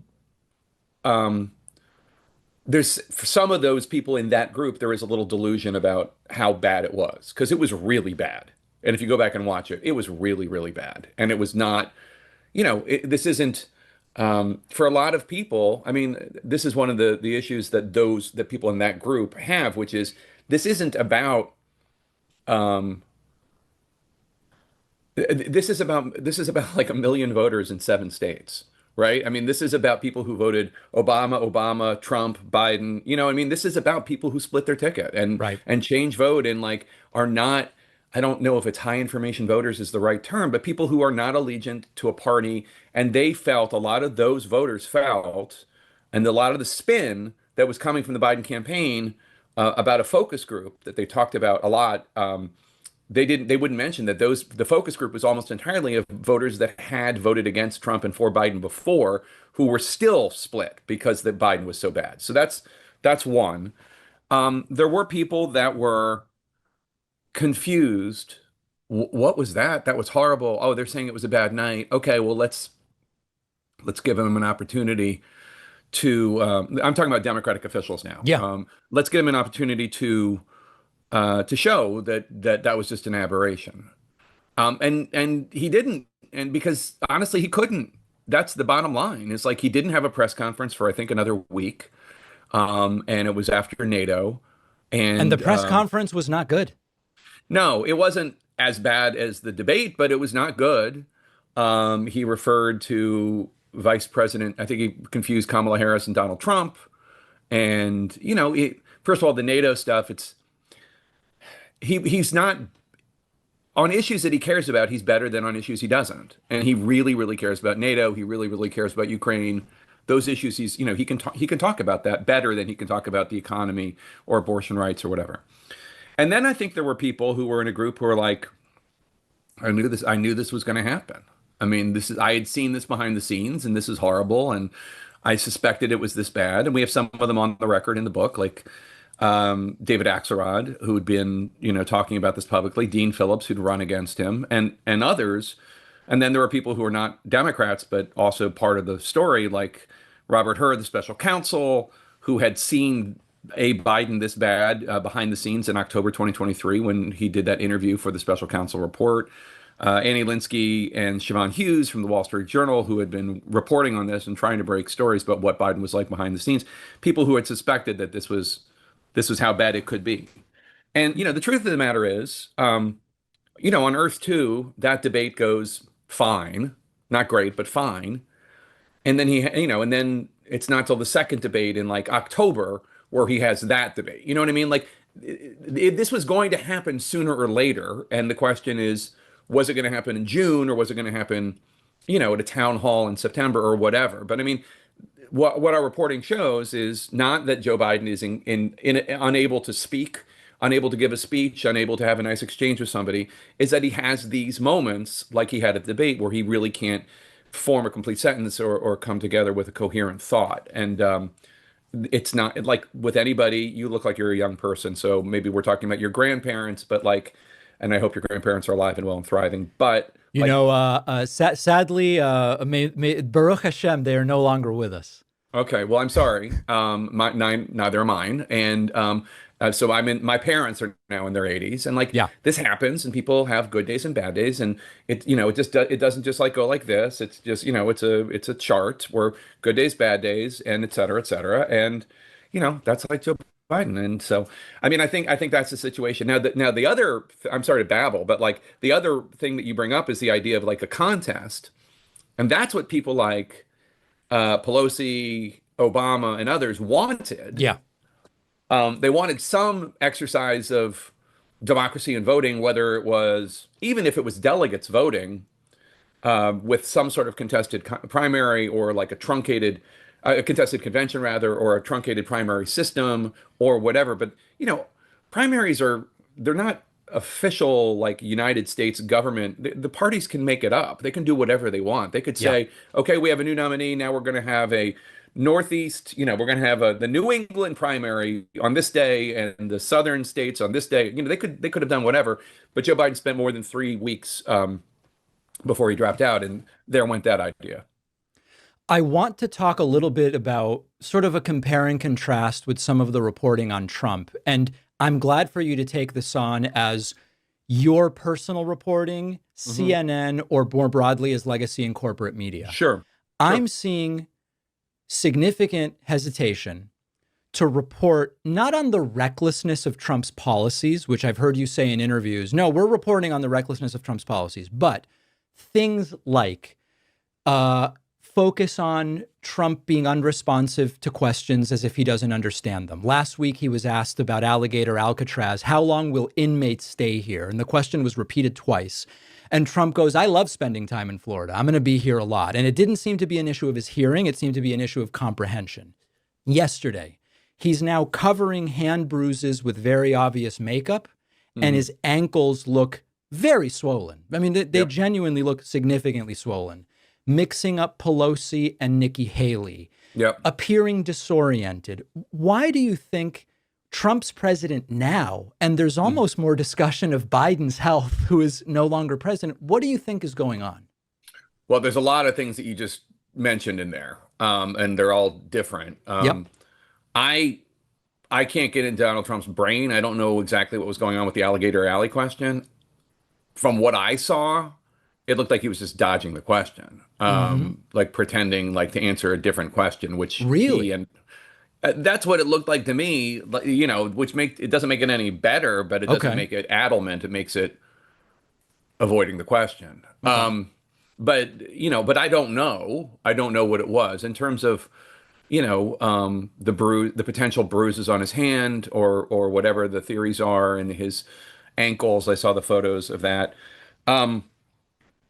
Look, Donald Trump has never been transparent about his health the way that the American people deserve. He was more transparent this last health report than he was in previous ones, and especially when he was running for re-election in 2024. But he doesn't disclose information, and that's one of the points at the end of the book. I know you haven't gotten there yet, but at the end of the book, we talk about what needs to happen, and we talk to a doctor who's a consultant for the White House medical team, and he says that the health report, which is not law, it's just tradition, that the White House physician needs to give that to Congress under threat of perjury. I mean, that the American people are owed that.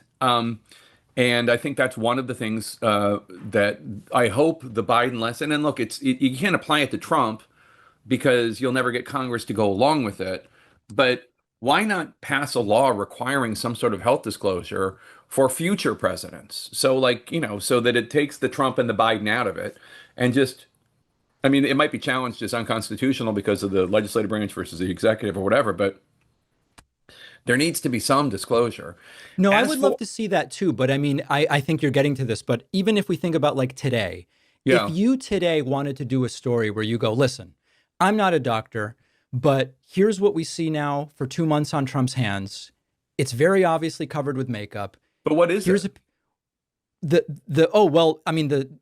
seems as though it's where he's getting an IV for something, which of course hasn't been disclosed, and his hands are bruised, and he's covering it up with makeup because it started to get attention that his hands are bruised. I mean, that's the most likely explanation, I think. But I guess what I'm wondering is, if you wanted to do that story today on CNN and go, There's a history of lack of transparency. You know, when he was in the hospital with COVID and doctors were asked, is he getting, did he get oxygen? They said he's not on oxygen today, right? There's even more than that. There's an entire trip to Walter Reed that he went on in 2023 that they didn't disclose what it was. I mean, but my question is, could you do that story today on CNN if you wanted, or would there be problems at some level of the company? I don't think there would be problems. It's just a question of what are the facts and what do we know? And, you know, White House, I mean, the same problem that I faced covering Biden, I would, you know, while Biden was president, I face, until the election at least, I face covering Trump, which is like, people are not sharing information.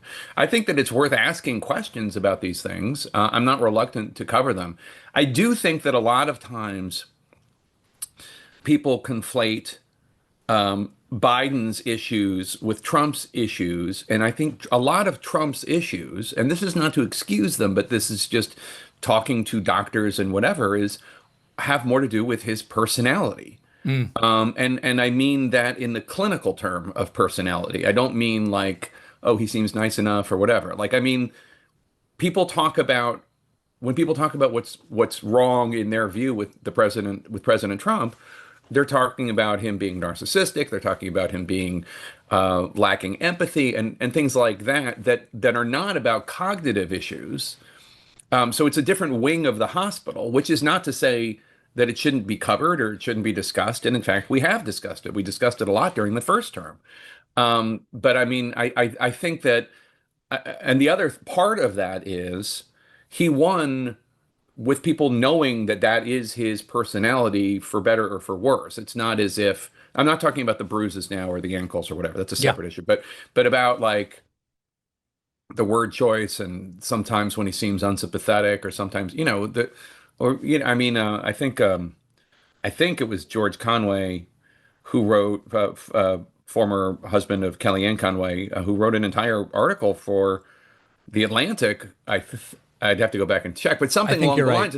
He was basically saying that he thinks that Donald Trump had like malignant personality disorder or something like that. Yeah.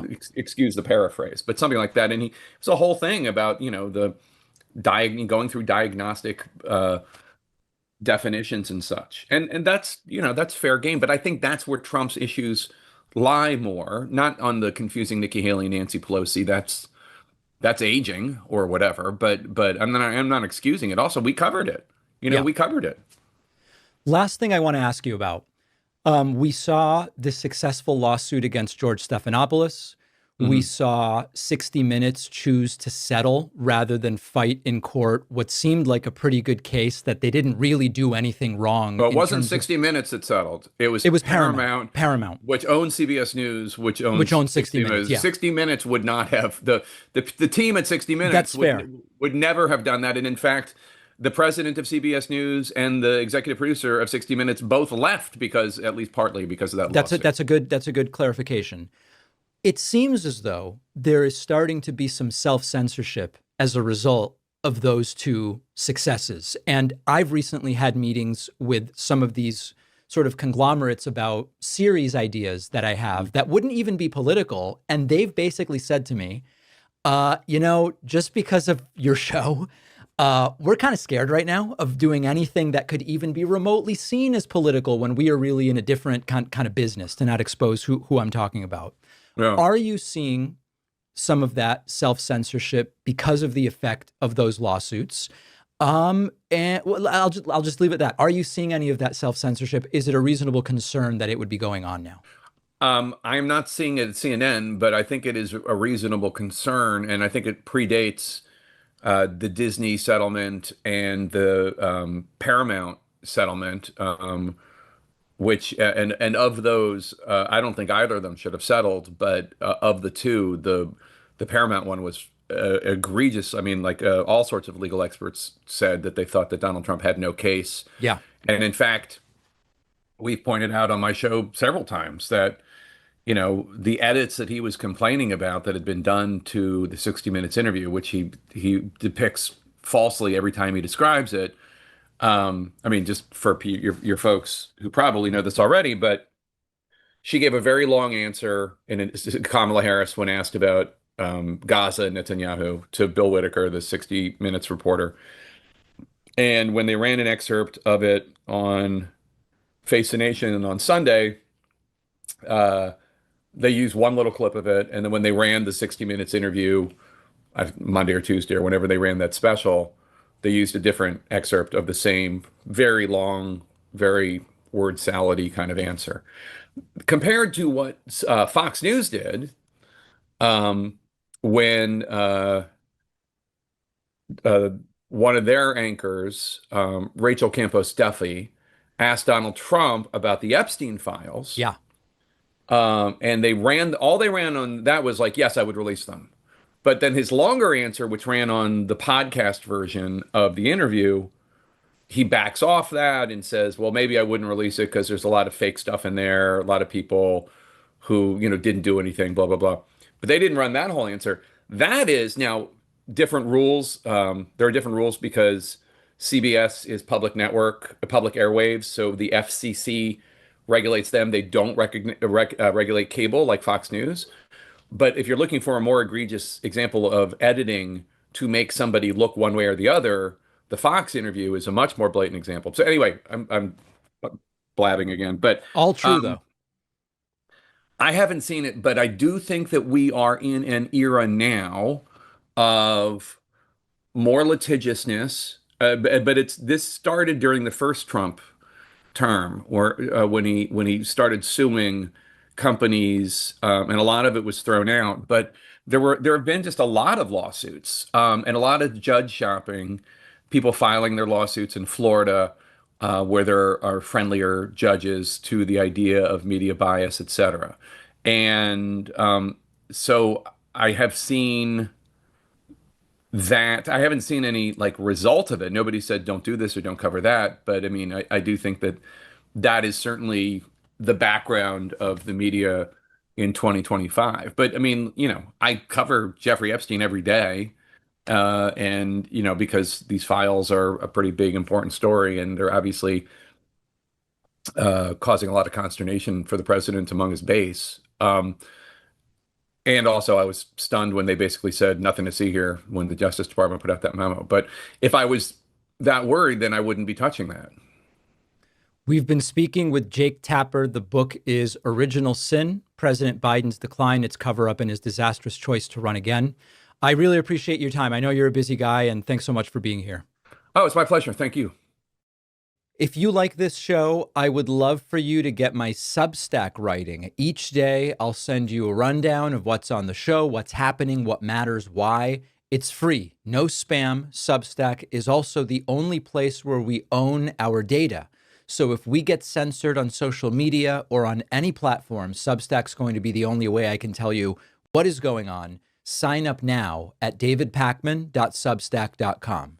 It wasn't just Trump's swollen ankles and bruises covered by makeup that were notable when he stepped outside the White House yesterday with Caroline Leavitt and answered questions. We also should, aside from the fact that the White House is obviously not being transparent about Trump's health, Trump was also asked questions whose answers really exposed the degree to which Trump is falling apart and the broader narrative about this administration is simply not holding up.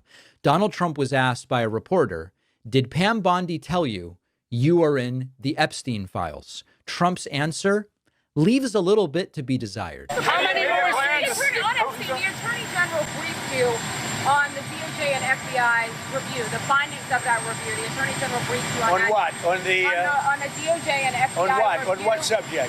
Epstein. Okay. On Epstein, of the review of the files. Attorney General Pam Bondi. A very quick briefing. Did she tell you, what did she tell you about the review? And specifically, did she tell you at all that your name appeared in the file? No, she's given us just a very quick briefing, and in terms of the credibility of the different things that they've seen.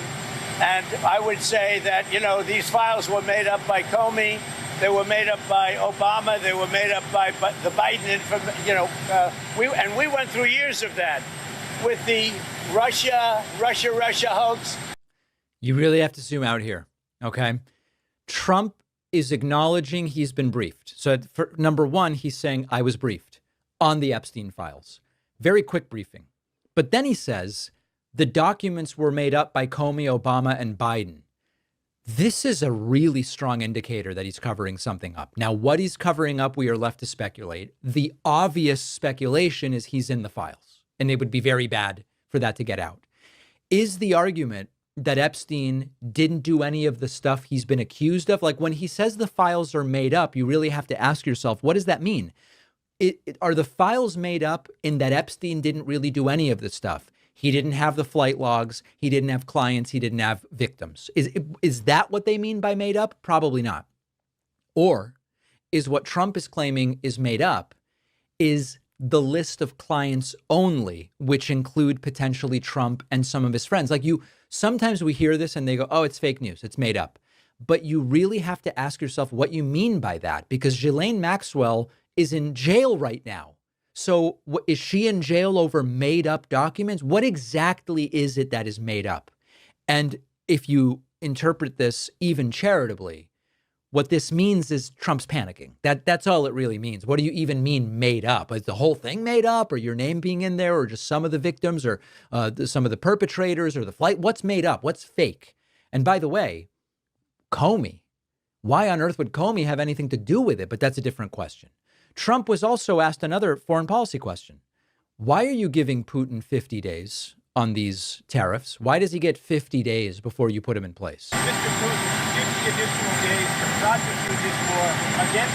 Oh, I don't think 50 days is very long, and it could be sooner than that. I don't think 50 days is very long. Mr. President, you should have asked that same question to Biden.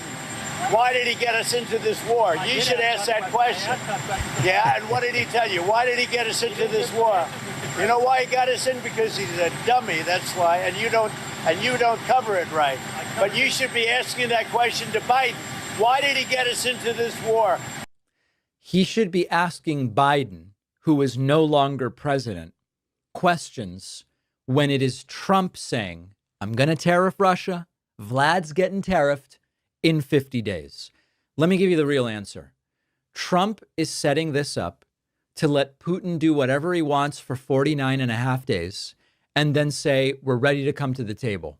And like a miracle, there's going to be no tariffs on Russia because Putin will have gotten on the phone with Trump and Trump will go, no, listen, he called me. He said very strongly he wants to avoid the tariffs. He's going to negotiate with me in good faith. Whatever missile attacks that are the topic of the day that Trump doesn't like will have stopped. You can trust Vlad about that. That's why he's giving Vladimir Putin 50 days. He just doesn't want to admit it. Trump, within 20 seconds, goes from we had very little inflation to we had no inflation. And of course, these are two very different things. Using. Mr. President, Texas, sir. Do you believe your tariffs might have led for inflation to increase last month? Do you think they had any role? Well, we had very little inflation. I don't know. Who do you work for? USA Today. What? USA Today. Oh, well, they wrote me a beautiful article the other day, so I can't get angry at you. USA Today just wrote a very good article about me. What's that all about? Remember, Trump's currency is loyalty and flattery, and he's making it clear. So I can't get angry at you. I'm Texas, sir. No, there was very little inflation, as you know. The numbers were very good, very much inside the margin. So we've had no inflation. All we have is we're making a fortune. Do you notice that? We had very little inflation. We've had no inflation. The reality is, let's be honest about it. We don't need to lie, right? We were told prices would come down, but inflation's still positive. Inflation is between 2 and 3, not a concerning number. It wasn't a concerning number when Biden was president. It's not a concerning number when Trump is president. But we got to be honest. Prices continue to go up. If inflation is more than 0, prices are going up. Maybe not a lot, but prices are going up. The promise was prices would go down, and Trump was not able to achieve that. On AOC, Trump goes, she's low IQ, and I passed an IQ test. But of course, Trump didn't pass an IQ test. He passed a brain injury test. Now, Trump may not actually say IQ test, but look at how he's conflating the two things here. And, AOC, look, I think she's very nice, but she's very low IQ. And we really don't need low IQ. Between her and Crockett, we're going to give them both an IQ test to see who comes out best. Now, I took my test. I took a real test at Walter Reed Medical Center, and I aced it. I got every one of all those questions right. Now it's time for them to take a test. Anyway, have a good time. So understand what Trump is complaining about. Trump's going, AOC has low IQ. She should be tested. By the way, I took a test and I passed the test. Of course, Trump took a brain injury test, which doesn't really measure aptitude for being in elected office or being a center of power in the country. Finally, to me, this sounds like a warning to Dan Bongino. Trump is asked, do you still have confidence in him, his FBI deputy director? And Trump is only like, I like him. I like Dan Bongino, yeah. There you go. I like him. I like him and I have confidence in him is not exactly the same thing. And of course, reports are that Bongino is considering quitting because he doesn't like what's going on with the Epstein files. We'll see where it lands. Disastrous, disastrous answers. Did you see how confused Bill O'Reilly was about what year it is last night? This is a real what the F moment, but it has major political implications. Let me explain this. Last night on News Nation, Bill O'Reilly, who's a frequent guest on Leland Vittert's show, where I've been a guest also, Bill O'Reilly, as you can tell in this image, he looks confused. He was completely confused about when Jeffrey Epstein was arrested, when he died, who was president at the time, and who was attorney general at the time. In fact, as Leland Vittert explains to Bill O'Reilly here, Epstein was arrested when Trump was president. He died in jail when Trump was president. Merrick Garland was not the attorney general when all of this happened. And at one point, Bill O'Reilly becomes so visibly confused that he just goes silent. He has no idea what to say. I haven't seen anything like this in a long time. How is he convicted? How do you convict Epstein a guy who's dead? He was convicted in, I believe, under Merrick Garland's Justice Department. That could be. Am I wrong on that? I don't think so. And then he was incarcerated, and then he committed suicide. Okay. The suicide thing is bull. Whether you Bill, I think this is important. Bill, I think this is important. He was arrested in 2019, and he committed suicide in 2019. He died August 10th of 2019. So the Biden administration was not involved in a conviction or a trial of him. They were of Ghislaine Maxwell. Okay. And that's a good point of clarification. But he was arrested and indicted under Merrick Garland. No, under Trump. Who had all of the information. Epstein was arrested, indicted, and committed suicide under Trump in 2019. Trump was president. Merrick Garland was not the attorney general. Uh-oh. Okay. Oh, I've never seen anything like this. The deer in the headlights. So listen, O'Reilly has no idea what's going on. Fine. We have no idea whether O'Reilly's having a cognitive issue. Did he just forget? Did he never know the facts? There is a critical and consequential aspect to this. A whole bunch of the theorizing and the blame game and the defenses that are happening of Donald Trump right now around the Epstein fiasco are based on people who either don't realize or don't remember or don't care that it was Trump who was president when Epstein was first arrested. It was Trump who was president when Epstein died in custody. When you watch Bill O'Reilly bumble through the timeline, it's like watching the right-wing media ecosystem in a microcosm, either completely confused or pretending to be, because this is not just a gaffe. This is the foundation of an effort to rewrite history. When you look at the defenses and the whataboutism from the MAGA right, it only makes sense if you mistakenly believe that Biden was in charge when Epstein was arrested and later died in custody. Think about it. They say things like, why didn't Biden do anything? Or how come Merrick Garland didn't go after Epstein's network? Which would be relevant questions if it had happened under Biden, but it didn't. Leland Vittert is right. Epstein was arrested in 2019. He died in August of 2019. Trump was the president.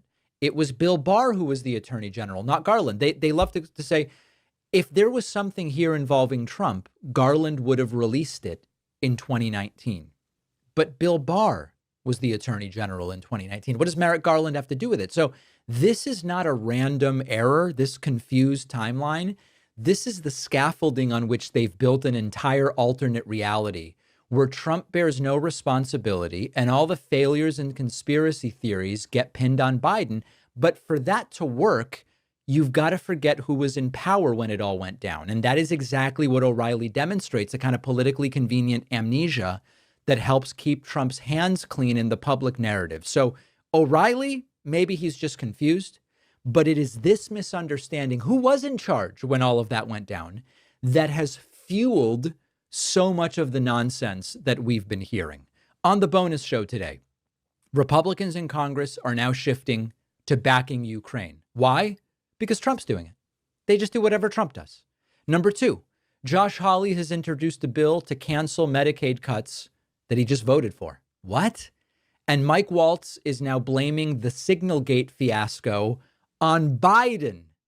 You've got to hear how he's coming up with this one. All of those stories and more on today's bonus show. You can sign up at joinpacman.com.